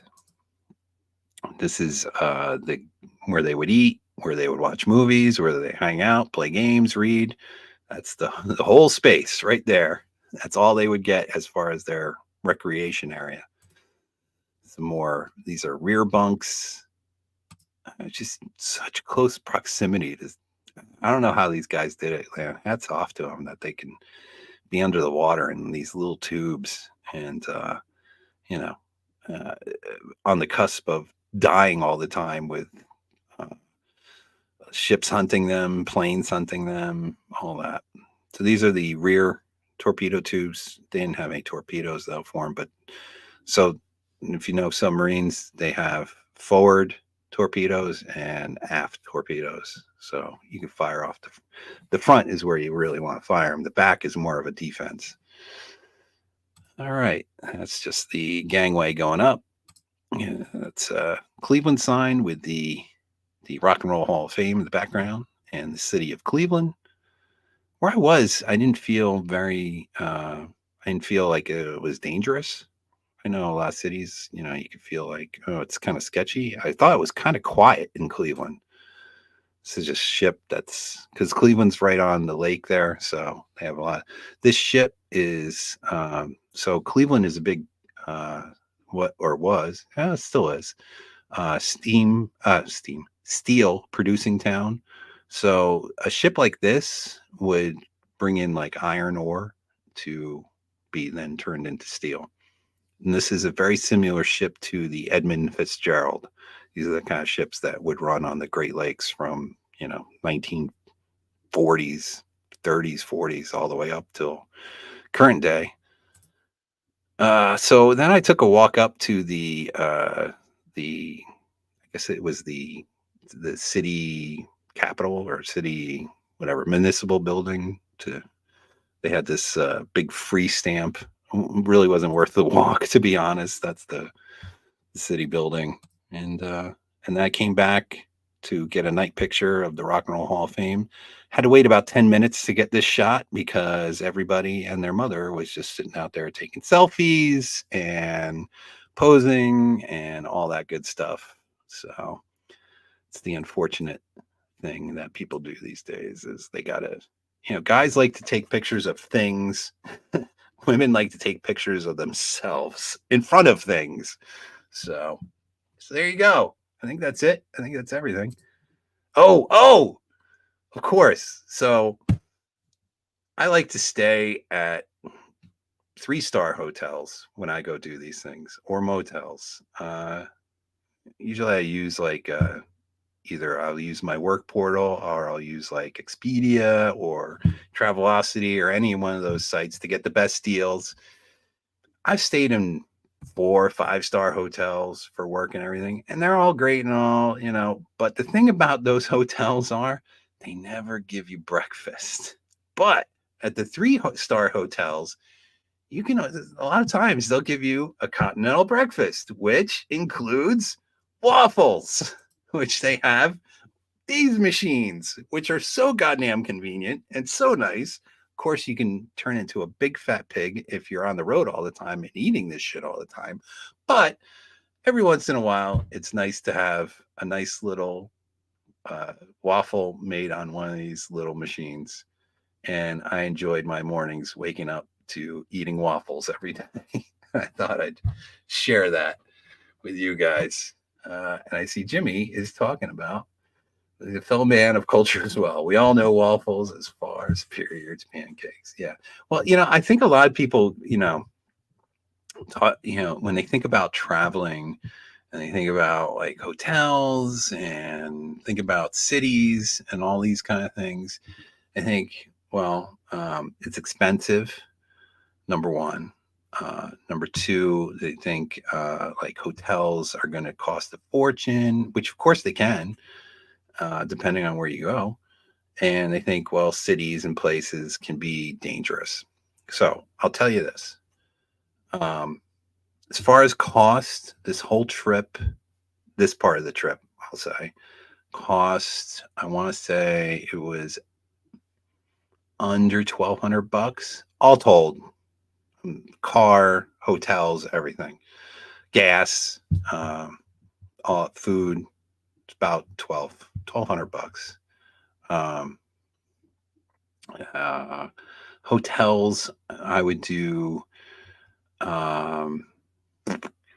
75, 80 bucks or so a night type hotels. You could stay at, 120, 110, 140, $150 a night hotels, which I have through work. But like I said, who cares? It's a place to put your head. And I didn't feel unsafe. And all the hotel rooms I stayed in were fine and clean. And I was staying in like sleep in, and I stayed in this one hotel I stayed in this one hotel in Nashville. They gave me 2 drinks at night, complimentary. I got 2 cocktails and a whole big breakfast in the morning. I mean, what could be better than that? I don't know. Couldn't tell you. And they had a free shuttle if you wanted to take into downtown Nashville. Pretty good. 80 bucks, 80 fucking dollars. So, yeah, there you go. So there's my opinion on traveling. I think you guys, if you can do it, do it. Maybe I'll do some more of these streams where we could go through my pictures, and I think I'll get some of you guys in here if you want, and we could shoot some shit. Maybe you could tell me about places I need to go. Let me put in the share screen here. Places I need to go, places I need to see. Maybe I could tell you places you need to go or places you need to see. So I just put in a link if anybody wants to join in. Let's see what some of your comments are. We go back. I know sometimes it's a little hard for me to focus on many things at once, especially because I got 2 screens. So I'm looking at the screen with the pictures and talking, and I'm looking at, I'm not looking at your comments as much as I should. So let's see what you have to say. St. Louis Arch, Van Halen is good, but Cliff, hands down. Yeah, Cliff was. So if you know anything about Cliff, he studied guitar, he studied bass. He was a pioneer in bass, and lost him way too young. He got killed. I remember the day he died because my friend was a major Metallica fan. And boy, he was bummed out for weeks after Cliff died. Cliff died on 1986. I was in high school. I remember. It was like September, sometime fall, 86. Died. From what I remember how it went down was they were on tour, they were in a bus, and they drew cards for the best bunk. And Cliff drew the ace of spades, and he got James's bunk. That wasn't supposed to be his bunk. And then I think early morning, 7 a.m, the bus skidded on ice, according to the bus driver, crashed, and Cliff went out the window, and the bus went on top of Cliff, and Cliff died on the scene. Now, the bus driver, they said, was the band said he was drunk. The bus driver said he slipped on ice. They could never find any ice, but the bus driver was never charged with anything. So yeah, that's the story of Cliff Burton. Did you know that speaking of Metallica, they weren't from San Francisco? They were originally from Southern California, and Cliff was playing in a band in Southern California, but Cliff was from Northern California. And so when they saw Cliff playing, they're like, Cliff, you got to join. And Cliff's like, okay, but if I join, we're going to go back up to Northern California. So that's how they became out of Northern California. There you go. Some Metallica history for you. Who knew I was going to give you some Metallica history tonight? Amityville House would be my first choice. So the Amityville House is in Long Island, and they do not want people to come check out their house. And they've changed it so much, from my understand, that it doesn't even look like the Amityville House. Because the whole thing about the Amityville House was those windows from the movie, and they made them like square, from what I understand, and they put up like fences. They don't want you hanging around. They don't want you coming to the house. Let's see what else. Judas Priest. Yes, they had a bunch of Judas Priest stuff. They had. I just didn't include it in this. They had a Rob Halford coat, I think, and a couple other little things. Again, I'm only giving you like a teeny, tiny, little teeny. There's like 5 stories to this place. So there's a lot to see. I'm giving you just a sliver of what you'll see if you go to any of these museums or things that I have put up here tonight. So I think it's good to go out and go check things out. And if you can't go out and check things out, that, maybe I'm giving you some things to check out and look at. And hopefully you thought this was cool. Let's see what else we got here. Nobody's jumping in on. I put the link in the chat if you want to jump in to the StreamYards. Let's see. Basement coal heater. Yeah. So with the basement coal heater too. So I was looking for the vent for the basement heater, but like I said, the kitchen it wasn't actually in that house. That's like a set that was actually in Toronto, Canada. So they told me. The school's in Toronto, Canada. The store that is in the beginning of the movie and in somewhere in the middle, that's actually in Cleveland. I'm not sure if it's still in Cleveland. I don't know if it's. I didn't want to like go do. I'm not like so into the fucking movie that I need to see like everything from the movie. But apparently that store was in Cleveland, and I don't know if it's still in Cleveland. But yeah, I was looking for the the basement heater, but it's not there. That's all pretend. Let's see. We got Mouthgate 8. He's here. Can you hear me? You're muted. Yep. Unmute yourself. Hey, what's going How on, you man? doing? I'm doing great. How are you doing? Oh, not too bad. Sounds like a really interesting trip you went on. It was. It was a really good trip. It's been something like I said, I've been wanting to do forever, but it's like I kept forgetting that I wanted to do it. And I'm like, what am I going to do for this week that I have nothing, that I don't want to hang out with my relative with a house full of their friends? What am I going to do? And I was like, hey, I'll go take a trip. I'll take a road trip. Well, I went on that road trip this last July and went up and saw Chris Mitchell up in British Columbia, and then Yeah. rode over to Edmonton and saw Dak and stayed with him. And I put 4,600 miles on the motorcycle in 16 days. Dude, that's crazy. So I love riding my motorcycle. I wouldn't put that kind. I'm good for like maybe 2 hours on the bike, and I'm like, yeah, I'm good. Well, I'll tell you, leaving from Dak's place up in Edmonton, and I was coming back down to Spokane, Washington, because that's originally where I'm from, and I have I know family Spokane. there. So I was riding from Edmonton to Spokane, and I got lost in Edmonton. Dak told me go to this one road and just follow it all the way around. Well, I cut off too early, and I ended up zigzagging through downtown Edmonton on a Sunday morning. And so I finally got my way around there. I didn't have a GPS, and my phone didn't work up there. My phone carrier lied and said it was good in Canada, but it wasn't. So I had Yeah, road maps and an atlas. So, yeah. but Usually when you cross that line, all of a sudden, yeah, you got to get oh on yeah, I like was guaranteed international plans. I was guaranteed that it would work up there. And as soon as I got into Kelowna, British Columbia, heading to Mitchell's place, my phone went dead. I could only use it on Wi-Fi at somebody's house.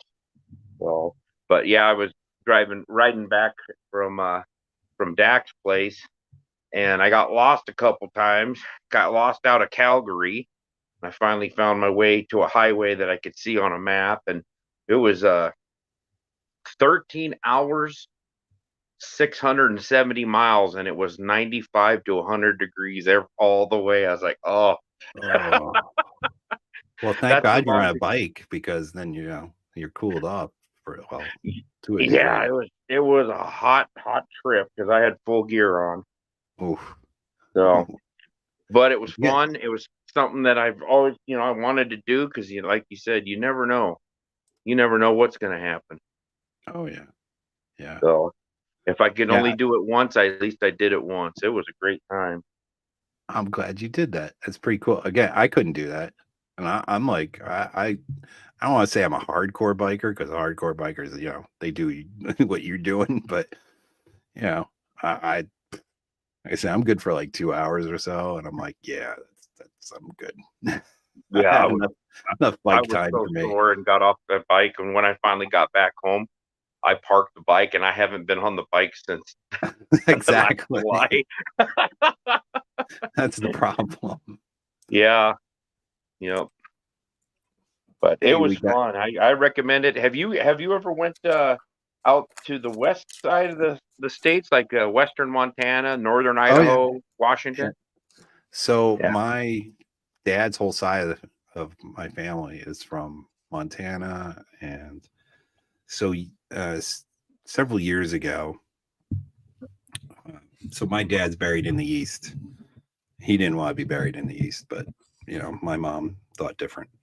So after he had died, so a few years after he died, I decided to take a trip.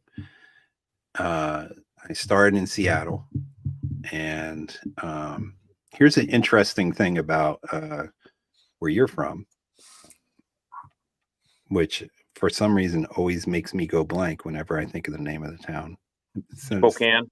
Spokane. Yep. Always, whenever I think of Spokane, my mind blank the name. So my grandfather is buried in Spokane, and I never went to his grave because he had died before I was alive, and he was all the way the fuck out in Spokane. So I didn't know where he was. I knew the cemetery he's buried, but I didn't know where in the cemetery he's buried. So I had set it up to go visit his grave by talking to the people at the cemetery, and they said, we're going to leave you a map attached to the door. So when you get here, because I was getting there on like a Sunday, so nobody was going to be there. And so I get there and no map. And I'm like, fuck. So now this cemetery has all their gravestones are flat on the ground, and it's huge. The cemetery is massive, and it's kind of like almost like a country park, I guess. It's like wooded. It's a really interesting place, and to be honest, it's where I'm going to be buried. Because I found out that my grandfather has a plot next to him that is also part of the family that nobody used. So I said, well, fuck it. I'm going to go get myself, when I die, I'm going to be buried in Spokane. That's pretty Oh cool. yeah, man. I may have been in that cemetery before. So, okay. So this cemetery is like, it has pine trees and all this kind of stuff. It's like very like woodsy. And it was kind of cool for a cemetery. I thought it was like almost like a park. So I'm trying to drive around, trying to find his grave, and then I was walking around, and I was on a timeline, and I needed to move within a couple hours. Like I couldn't stay there all day looking for this. So I'm walking around the cemetery. I was about an hour walking around, couldn't find his grave. I look up and I see a moose in the distance. And I've never seen one in person before. And I was like, wow. And this was a big ass, male moose with the horns and the whole bit. And I'm like, holy crap. I've never seen a moose in real life. And there it is. And he's like just looking at me and I'm looking at him. And I'm like, okay, like, all right, cool. And he just slowly turns and he walks like it was like a hill that was kind of like going downwards. And he kind of just walk down the hill and into like the distance. And I'm like, I want to go see where he went. Like, this is kind of cool. So I got in the car and I drove to where he had went to, or where I thought he went to. And I couldn't see him. I got out of the car. I'm looking around. I don't see this moose anywhere. And I'm about to get in the car. And I look down on the ground. And there's my fucking grandfather's headstone. And that's just like, I don't know if that's like the spirit realm working in the way it works. Because I've run into weird shit like that before. But to me, that was... it really kind of, it was like, but the moose was nowhere. And this was a big fucking moose. Like, how do you lose a moose? That moose was nowhere. I did not see that moose. I don't know how I lost track of the moose or where he went or how he just was gone. And I stopped the car and I was kind of like walking on the grass, like looking like, did he go this way? Did he go that? Where did this fucking moose go? And I'm like, I don't know. Guess he went. And I just looked down and there's my fucking grandfather's fucking gravestone. I'm like, that's divine intervention. If I've ever it blew me away. I was like, holy crap. That's like the gods, that's the spirits. Yeah, that's awesome. Yeah. So I got my car and so my father was from Montana. So my plan was, and what I did and carried out, and it was the greatest fucking trip of my life, was to, we used to spend summers in Montana, like whole summers. So my plan was to recreate one of the trips that we had taken one year. I think it was in 84, where we had drove like all over Montana, like everywhere that would like meant something in his life. He was showing me like things that meant places that meant things and whatnot. And I was like a teenager. I'm like, oh, whatever, like we went to Yellowstone. I'm like, fucking geyser, big fucking deal. Who cares? You know what I mean? Like just being a teenager, right? But retracing that fucking trip, and everywhere I'd stop that meant something to him, I'd collect a little dirt. And so I did this whole fucking trip, and it was fucking awesome. And by the time I was done, I had this whole bag of dirt that I had to ship back. I had to mail it back to myself because I didn't want to take it on the plane. And I got the dirt back and I brought it to his grave and I put the dirt on his grave. So if I couldn't bring him to Montana, I'd bring Montana to him. Hell yeah. It's awesome. So we got Vince Vaughn, go fuck yourself. What's up, man? Not too much, man. Hey, speaking of Western Montana, that part of Montana is some of the most beautiful part of the country, in my opinion. That and like the panhandle of Idaho. Yeah. I've been all up through there. Love it. Yeah, Billy, you were talking about Gatlinburg and all that, man. I had to jump in on this one because you were talking my language with all of these like movie houses and film locations and stuff like that. Oh yeah. Well, it's I think to see things in person is kind of cool. Like when you could go just stand in the place that something happened. It might not be a movie, it might be something historic like a battle or a person like Abe Lincoln walked through or something, or been in the room where George Washington died. you know, Oh, shit yeah. like that is just, you can almost feel the importance of the thing or what happened, you know. So Yeah. I love that shit. I always wanted to visit the Blues Brothers filming locations. That mall Oh, that they drove through, I wanted to. oh, they took that down. I think it's just all foundation now. Yeah, they did. I wanted to visit that mall so bad, but yeah, they tore it down years ago.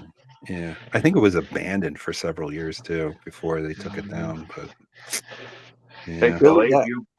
yeah. Oh, go ahead. Go ahead, Outlaw, if you want. Oh, no, I was just gonna say, that was the mall that got me into urban exploration. Hmm. You know what's cool but kind of sucky at the same time when you're doing a road trip, being Yep. somebody who likes to urban explore, you see shit that's like, oh, that's abandoned. Oh, I want to go check that out, but you're like on a Yeah. timeline and you just gotta keep moving. I had passed a couple places that were like, oh, look at that. That's Yeah. ripe for exploration. And don't even Yes, ask me where they are now, but you know, all along the route. yes, I'm the same way because I'm a truck driver and I drive past places all the time and I just look at it and I go, man, I want to go there so badly, but it's like I'm on a strict schedule, and like occasionally I was able to go to some places like on layover like weekend if like my delivery was set for like a Monday, or you know I had like a bunch of time in between or like a 34-hour reset, but even then I'm still kind of like limited as far as like how out the way I can go before you know a company will say anything to you like, hey, too far. But yeah, like I love going fishing up in Utah and in Montana. Caught some brown trout too. Cool. Yeah. SEC, he's talking about the memorial mounds down there in Alabama. Remember the memorial mounds. That's a whole stream. You'll have to go find that stream somewhere on Yes, YouTube. I still need to go do that. Yeah, I'll go do the memorial. I want to go see the memorial mounds. I know exactly where it's at right now. I live like 10 minutes from it. I know you were saying. So, if you guys aren't familiar with the memorial mounds, it's this place in Alabama where they buried, well, they kind of buried some people in this mausoleum, and then some of them they took the money and they didn't bury them, and they left them like kind of in storage, unburied. And like homeless people are living in this thing. It was crazy. Yeah. We covered that on one of Ike's streams, I don't know, several months ago. But the funniest thing was the pamphlet that they used to, you know, try to convince people to get themselves into the memorial mounds. And so I was reading on screen, you know, they were stopping the video, so I was pretending I was the guy, the memorial mounds guy, trying to sell you on becoming a memorial mounds customer. That was a funny fucking ass stream. Vincent, you can appreciate this, man.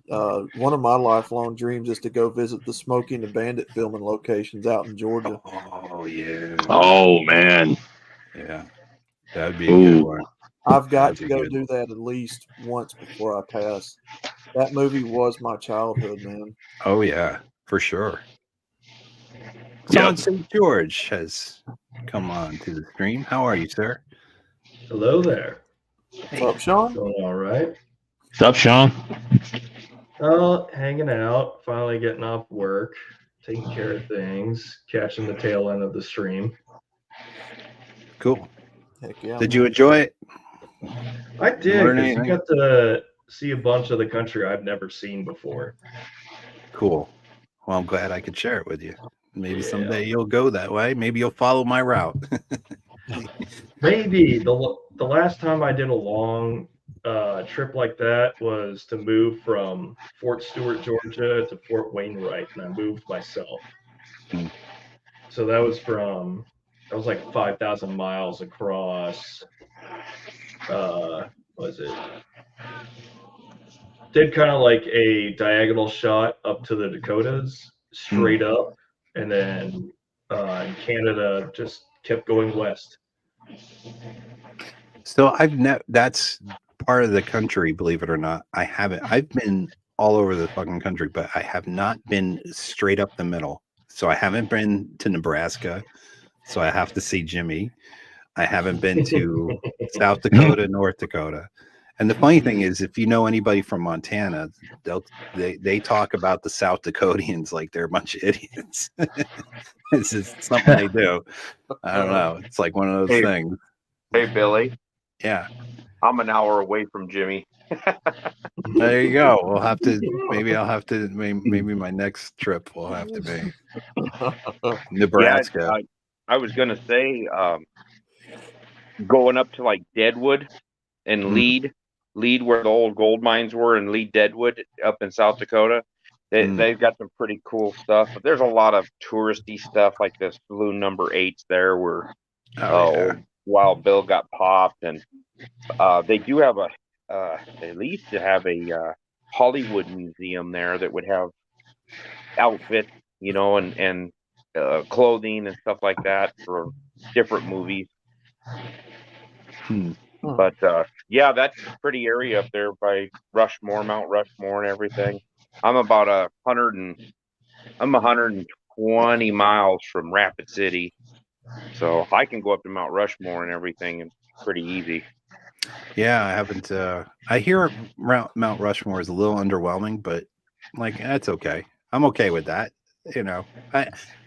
I think anywhere that you could, unless it's really like just like the ball of yarn. Well, the old place in Mount Rushmore, the old visitor center, it's pretty far away. You're looking way up the top of the hill, and you're like, man, it looks so much bigger on TV. Well, it's because there's a helicopter flying right in front of it, But there's a spot on the highway that you can come around the corner. You're winding up through the woods and everything, and all of a sudden you come around the corner and it opens up, and of course there's no parking, but it opens up and Rushmore's right there, and I mean it's almost like you're looking almost eye to eye with all of the sculptures. That'd be cool. It's really cool. And the Needles, they call it the Needles Highway, and it's built in right. The little tunnels go right through the mountain. So they're like one laners. You got to wait. And usually some idiot will always jam a RV into one of them. Of course. Yeah, they have vehicle restriction sizes, and some idiot will be in an RV and go smoking up there and then get jammed up on there. Got Crusader Nate joining us. Hey, What's going on, guys? what's up, brother? Thanks for stopping by. Oh yeah, I kind of got a little sidetracked and distracted with a little project I'm working on. So sorry I missed most of it. That's all right. That's okay. We'll do. You could always rewind and watch it later. Yeah, I'll have to check it out tomorrow morning while I'm supposed to be working. Yeah, no worries. I appreciate you checking it out to begin with. Oh yeah, of course, man. Always got to support you. There's a town in Georgia called Covington that I want to visit. That was the film location for the Dukes of Hazzard, the original first 5 episodes. Oh yeah, of the original season 1, and then that town was also used in the heat of the night. Let's see, they used it in a scene in Smokey and the Bandit. There was a couple of movies filmed there. I want to go visit all of that, dude. And then I would say I'd go to California, but I don't know, man.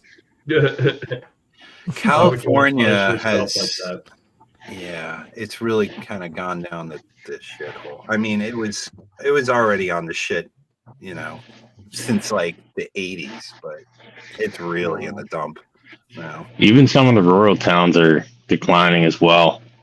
Yeah. Kind of run down. Well, the Yeah. whole West Coast is. The last time I was in Seattle a couple years ago, you don't even recognize it. And I lived there for about a year and a half when I was a kid, and it doesn't look anything like it used to. Well, it's just like Salt Lake. I lived in Salt Lake for about a decade, and I remember what it was like. I mean, still a lot of the same places are in the same place, but it's turned more and more into California than anything else. Well, that's the problem. Is California Yeah, is they're invading yeah, everywhere. yeah, they Yep. are. And I was back there a couple years back, and it really lost. It was, people used to joke and call it Small Lake City because that's really what it was like. It was like a small town. Everybody knew everybody there. And even into western Wyoming and southern Idaho and places I've been, New Mexico, Arizona. I had my parents had a vacation home in was it Fountain Hills, Arizona, and going down there regularly. Even that place has changed. Let me tell you, dude. I haven't been to Salt Lake since the pandemic, but Okay. that was one of my more favorite cities to visit. And Oh hell yeah. let me tell you this about Salt Lake. So people like ask like, where's the best? Where have you had the best this, that, or the other? So one of them is like, where have you had the best hamburger? The best, and you would think like Texas, right? The best fucking hamburger I've ever had was in Salt Lake City. And not only once at one place, but twice at like two different places. Yeah. So the guy I know out there, he took me like, I guess there's a couple of spots out there, and he took me to like and these places I guess I've been going for years and years and years and years. Yeah. And the one thing they do that I really like is they have these funeral fries. Yep. Yep. Yeah. Yep. So Yeah. this one place deep fries funeral fries, and then they put Yep. it on top of the hamburger so that Yep. like you Yep. squish it all down. Oh my god, it's so good. What's a funeral fry? That's what I'm saying. Explain it, Nate. I gotta use the bathroom, so explain what a funeral fry is while I go use the bathroom real quick. I'll be Dude, back in like a I don't minute. even know how to describe that. Another thing about Utah is there's one thing out there that they're notorious for is their fry sauce. Don't ask me what's in it. But it's absolutely addicting. Like I hate ketchup. I hate all sides and stuff like sauces and stuff on burgers, but that fry sauce that they have for the fries, I miss it. And it's like a local secret. But like with the funeral fries, well, they do a couple of different things. Like there's funeral potatoes, which is kind of like a cubed or diced kind of potato with the skin on. That's kind of fried almost like a hash brown with like a creamy sauce with cheese and stuff melted inside of the sauce, and it's like a kind of a crispy crust on top of it that they do at funerals, which is one thing that they do, and I've never encountered it anywhere else in the world that I've ever been. And they always serve it at funerals, which is one adaptation of that. Then there's another one where, and every place does it differently. One place that I know of out there, I'd have to know what burger place he's been to. There's a couple of them that I know. What I'm was back. it? Crown? All right. Was it Crown? Couldn't tell you. Apollo? Okay. All right. Apollo sounds familiar. Apollo All right. sounds familiar. Because I think it's Crown. What they'll do is they'll make they'll fry the French fries. They season them. Then there's like a fry. You've been out there, you know the fry sauce. They put the little bit of the fry sauce. They melt the cheese on, and they put the little crust on top of that. They put that on top of a burger. That's one they call the funeral fries. There's a different one where it's kind of like a melted, not a nacho cheese, but like a cheddar cheese that's melted, and then they put a diced potatoes on top of the burger with that cheese and like a crust on top of that inside of the bun as well. And some do it with bacon in it, some do it without bacon in it. mean, there's so many little niche places in Salt Lake that do an adaptation of it. You can't really nail down one exact version of it. So, It always is those mom and pop joints, isn't it? Yeah. oh yeah, Absolutely. Absolutely. oh yeah. SCE. So here's the funny thing about Gilded. So because you're telling me to check my Gilded messages, and I see them on my phone when I turn off my Wi-Fi. So my internet provider is blocking Gilded's image servers. Mhm. So Oh, wow. I cannot see them on my computer right now because I'm not on my VPN at the moment. Because I don't want any problems doing this broadcast. Not while streaming. Yeah, because sometimes when I get on my VPN, I'll have like some connection issues. But in any case, so I see what you're saying on my phone, which are hilarious. It's basically it's family photos of me, I guess. It's like a bunch of people in motorcycle helmets. It's like a whole family wearing motorcycle helmets. That's looking awesome, man. Yeah. And then Well, it's Speaking funny of- you mentioned that with Gilded because I called my ISP up and asked them, "Hey, are you guys blocking things from Gilded servers?" Like, nope, no, we aren't. Like, okay, Yeah, they're going to deny it. I still Of have course. that problem. They're going to deny it, and then they're going to mark you as, Yeah. radical. Oh, I'm already on the list because Terrorist. training I had in the military. So I just it'll be like another badge of honor. Well, It's like speaking of merit go ahead. badges. It's like merit badges, collecting lists you're on. Well, speaking of burgers, I saw somewhere this morning where McDonald's is probably fixing to jack up the price of Big Macs to $15. Jesus Mhm. Christ. Jesus. What? Yep, Yeah. they're fixing to jack up the price of their Big Macs. Well, they're looking at changing their entire menu. There's another article that I was reading. They're talking about transitioning away from like the quarter pounder and transitioning away from like the Big Mac and only offering it at specific times of year and altering what their menu items are. That'll piss So they're going to people try off. to McRib their whole menu. Sounds like Well, it. though they're looking into more healthy options. Oh my god! So, yeah. I believe it when I see it. I don't buy it. So the Yeah. bugs, basically.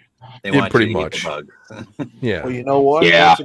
That's a good incentive for people not to eat that slop anymore to get healthy. Hell yeah. All right, Yeah. that's fine. Jack it up to $20 a burger. I'm not buying it. Yeah. Fuck 'em. whatever. I don't eat that. Although- Tell them where it hurts. Although I That's what gotta made say, last night. I'm impressed with their distribution network because doing this road trip, I swear to Christ, every other exit was a McDonald's. I mean, that's Yeah. to move all that food across the country, like to make, because these are like some of the things you just think about as you're just driving along, thinking about the road and whatnot, and you're passing all these McDonald's, and you're like, every one of those McDonald's is full of food, and they're getting it from somewhere, and there's trucks being delivered, and there's people working there, and I'm like, wow, like just to think of the immensity of just, and this is just like one road I'm on. Just imagine all the different roads across all the countries, all the different McDonald's. Yep. Yeah, it's definitely interesting to see how all that coordination and logistics and in-time shipping and stuff like that actually works out for them. Sometimes it feels like there's a McDonald's at every corner, like gas stations. It feels sometimes. Yeah. Well, that's what I was kind of sensing as you're driving along. It's like it was literally like every other exit was a McDonald's. Oh, Yeah, it's Starbucks, like Starbucks is doing the same thing. Yeah.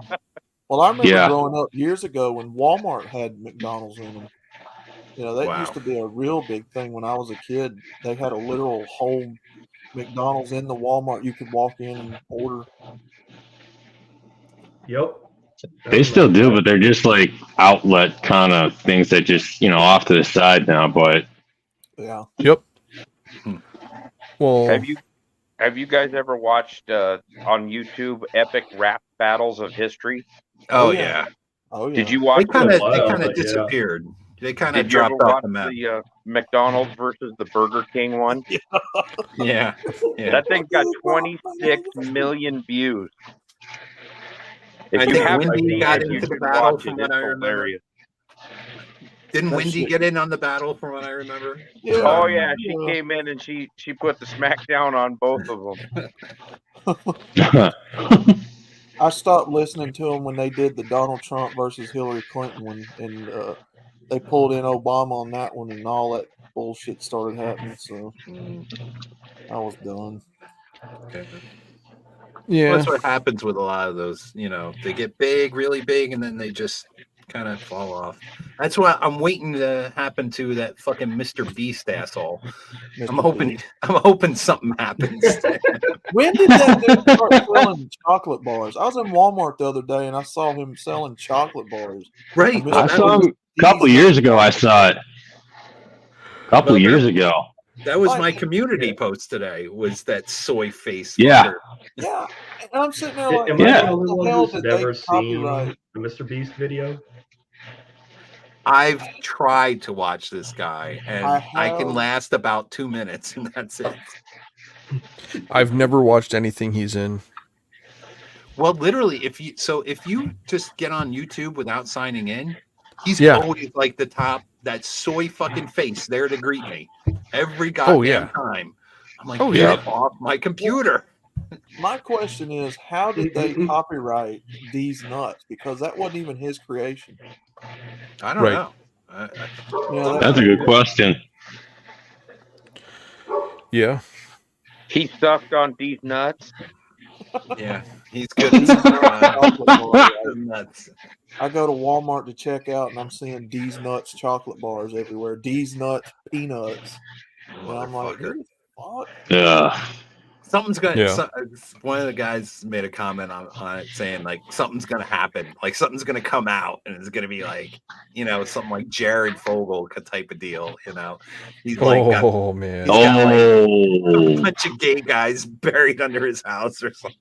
Oh no! Didn't he have that one? Didn't he have that one former friend? I don't know if he's a friend of him anymore, but that one guy that basically just turned himself into a tranny or whatever. Oh, that's right. Yeah, I remember. I didn't know anything about that. Oh, yeah. Who was that? There'll be a gay sex tape come out. Blair White? No. I And don't think Blair was ever associated with him. Yeah. I think the guy's name is Chris. I'm not. I don't know that all. I vaguely know about there's some kind of tranny thing going on with that because he. Yeah. I think from what I remember, he was like standing up, like saying like he wasn't supporting it, and then like the gay mafia came after him, and then he's like, "Oh no, I'm all for the rights of the trans people." Yeah. Buy more D's Nuts bars. That's the way it goes, right? Of course they're gonna give in to the woke agenda. Well, Billy, you should probably buy a case of them so in case he gets popped and he goes out of business, you got them, and they'll be worth something someday.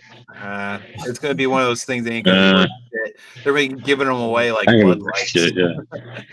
Mr. Beast chocolate bars. Like, give me a break. And they don't even taste that good. Like, I got curious one day and just tried one. And I was like, okay, I'll give this asshole a try. So I tasted it and I'm like, shit's nasty. It don't even taste like real chocolate. It tastes like old Three Musketeers. It tastes like shit. It really does. Well, you guys are better than me because I wouldn't give him a fucking red cent. I ain't trying it. Yeah, no kidding. I didn't know anything about it until Billy posted it. Yeah, I didn't even know who this guy was until I saw Billy. I knew about his burger franchise joints, but most of that is like kitchens that do order by fulfillment for other fast food places. Mm-hmm. Yeah, that's no surprise. Yeah, I mean, the only way I know of him is because when I get on YouTube without signing in, he's right there. Yeah. Every Yeah. fucking time. And then I start seeing him in the store. I'm like, this motherfucker, he's following me to the store. Where is he going to turn up next? Right. Mm-hmm.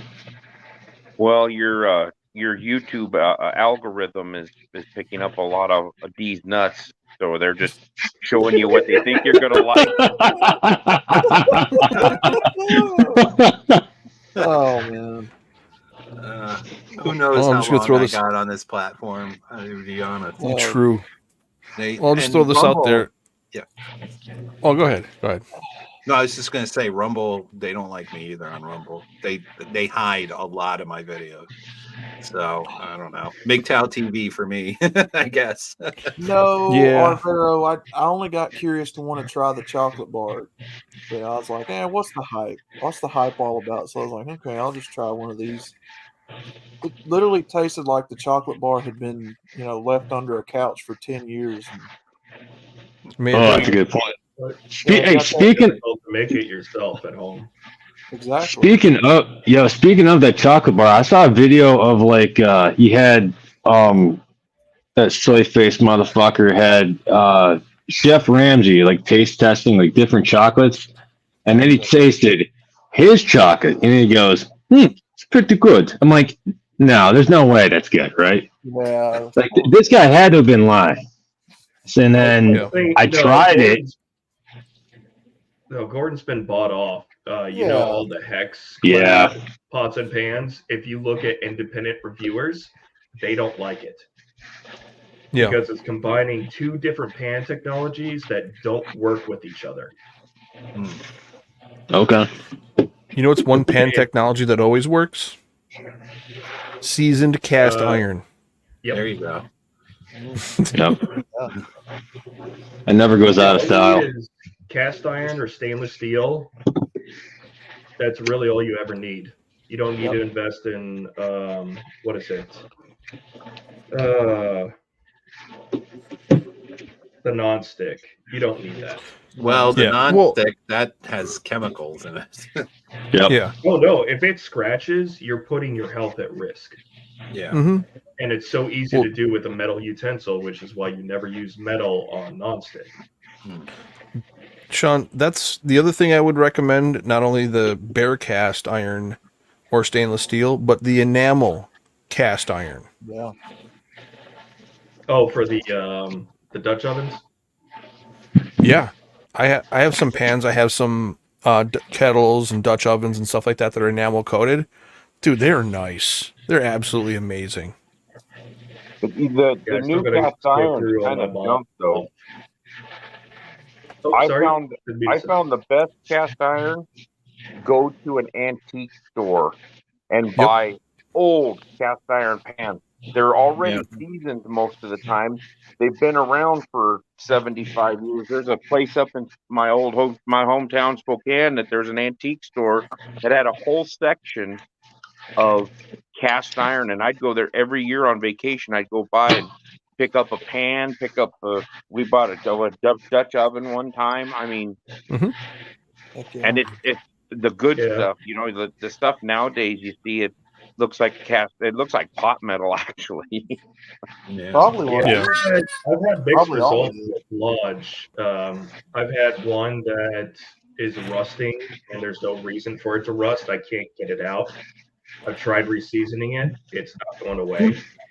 You're gonna have to sand it out. Well, that's a lot of fucking effort. I've done it. Okay, go ahead. I was gonna say I've reseasoned. I've sanded down and reseasoned many Dutch ovens and cast iron pots and pans and stuff like that. It's not as tough as you think it is. The toughest thing is, and I'm actually working on a pan right now.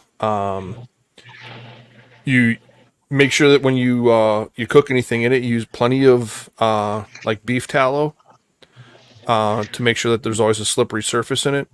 But before when you actually go to start sanding it down, start with like an 80 or a 100 grit sander, take it down, and then take it to like an 800 or 1,000 grit sanding disc. Yeah. It'll make it really nice and smooth and take those ridges off of it. Then wipe it out with like a dry paper towel, and then put it in heat and throw a little bit of tallow inside. Let it heat, let it melt, then let it cool, and then wipe the tallow out and use that to clean it.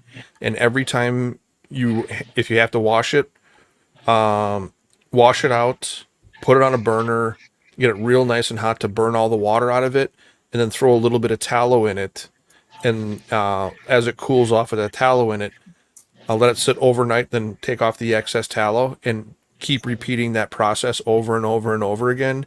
And that cast iron, it'll take, yes, and it'll take about 3 or 4 months of doing that almost every day.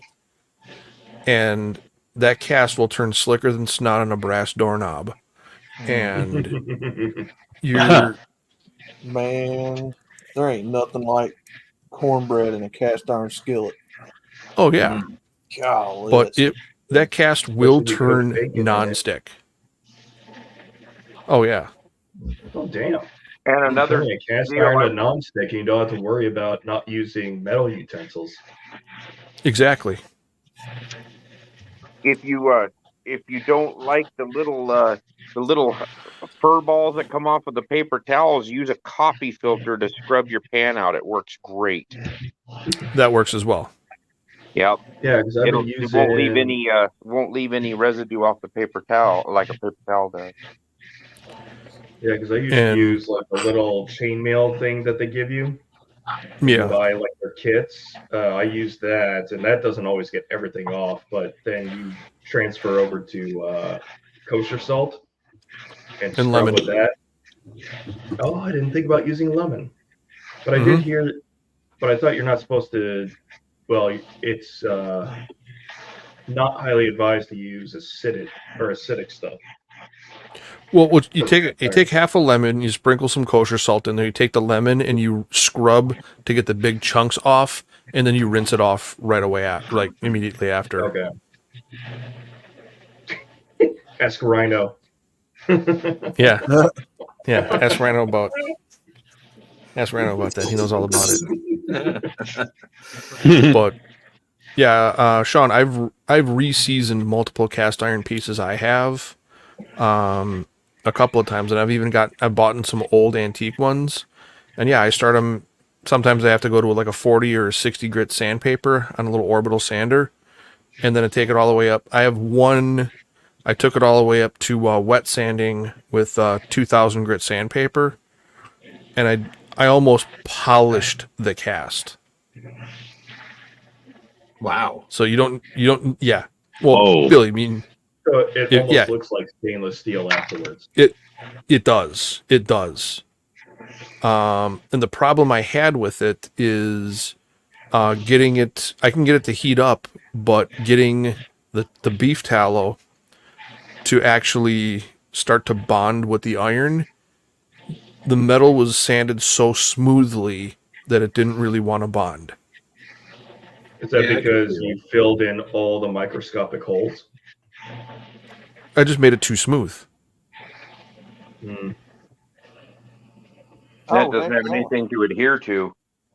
Right. It's too Oh, smooth heck. of a surface. Oh, heck yeah, it's St. Louis. Us Southerners know about that cornbread in the cast iron skillet. Of course. Now, see how if you were to do cornbread in a cast iron skillet on a smoker, now we're talking. Ooh, that sounds good too. You're making me hungry. Oh man. See, one And- of the things why I'm trying to get off grid, man, is so I can build me a smokehouse, start smoking cheese and sausage and all that good stuff. I want to learn The how to do one all thing, the one thing you have to be careful when you smoke cheese is most smokers are going to run anywhere between 160 to 180 or 200 degrees. What you're going to have to do is start running the smoke. You can do it with even a pellet smoker. Take the exhaust off of your pellet smoker run it through, get a cooler, get one of those aluminum dryer vent tubes, run it into a cooler that you run the smoke over a large amount of ice, and then have one of those little like USB fans, little 12-volt fans, like half an amp fan that'll blow the cooled smoky air through another cooler box where you put your cheese in, and that's going to impart your smoke flavor in your cheese. Heck yeah, man. It's not like I do that. Oh, of course not. Cool. Why would you? Yeah.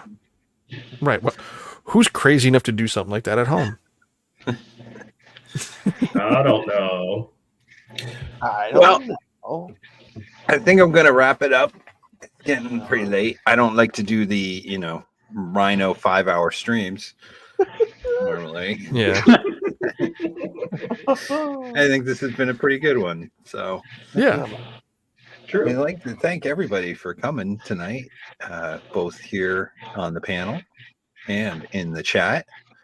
And I hope you guys enjoyed this. I hope maybe I inspired you to go, if not take a, big long trip, maybe something around where you live. Drop me anywhere in the US at least, and even in Canada. Drop me anywhere. Well, maybe not way up deep in the woods, but drop me anywhere near where there's some kind of population, and I will find cool shit to do. So that tells me that no matter where you are, usually in this country, there's probably something cool within driving distance from you. Oh yeah. So why don't you Okay. guys check that out? Whatever. Except Ohio. Fuck that Or place. Illinois. Or Illinois.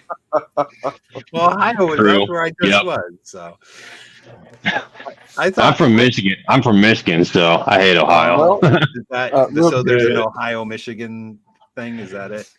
well, yeah. real Okay. quickly, there Oh. used to Oh, be a yeah. mall. Real quickly, there used to be a mall up in Akron, Ohio, that I wanted to visit called the Rolling Acres Mall, but that one was destroyed too. Dan Bell visited that one. A lot of these, Ooh, a lot of the stuff that's been laying around is starting. It's real estate. So Yeah. I gotta knock shit down and build something new. I got an idea for Billy's new adventure. What's that? Visit Pop. I kind of kicked myself that I didn't plan it quite with enough time, because Cleveland isn't all that far away from Detroit. No, it's not. Yeah, It's only like 3-hour drive. yeah. It's only a 3-hour drive. It's not far at all. But then again, it is Detroit. So Well, he's not Better than technically in Cleveland. Detroit. Well, yeah. Cleveland, Cleveland, at least where I was, I didn't feel that I was in danger. I'm sure every city has places where it's like, don't go there. But where that whole area was, I didn't feel like I needed to be. Well, what's really Nothing happened. what was really cool, I forgot to mention, was at the end of the Louisville Slugger tour, they give you a little bat, like one of those little, like, that you could take and kick somebody's ass with bat. So I had that for the rest of my trip, that if I needed to kick somebody's ass, I was prepared with my little miniature Louisville Slugger. Oh, That's awesome. So with that, I think I'm going to wrap it up. What video do you guys want to see? This is what I got loaded into the system. I have Explosion or Ghostbusters. Kind of I feeling could put the Ghostbuster. song if you want. Kind of feeling Ghostbuster. All right, got one for Ghostbusters. Explosions, one for Explosions. Let's go with Explosion. Explosion, two for Explosions. Yeah. I'm a grunt, so I'm a sucker for good boom booms. All right, well then Explosion as it is. All right, guys. So Yeah. I'm not going to do a after show tonight because I got work tomorrow. So, Heck yeah. Fair enough. again, thank you guys on the panel for coming and talking. Heck yeah, brother. And especially Vincent, I have never met you before. I know you were on Jimmy's stream the other day, but thanks for coming Yep. by. I appreciate it. And of course, you guys and Mouth of Gape Ape, I Love you, no homo, for all your comments on my stuff. This guy makes some of the best fucking funniest comments. Oh, yeah. Makes me laugh. Appreciate you having me, Billy. It's always an And honor. Outlaw, thank you. Sean, Nate, definitely Anytime, thank you man. guys for coming. Anytime, dude. Always Anytime. a pleasure, brother. With that, All right. roll on out of here. Thank you all in the chat for coming, and we'll see you hopefully about 2 weeks. We'll do something else, something fun, and see you next time. Have a good night Take care, guys. and a good week. And here we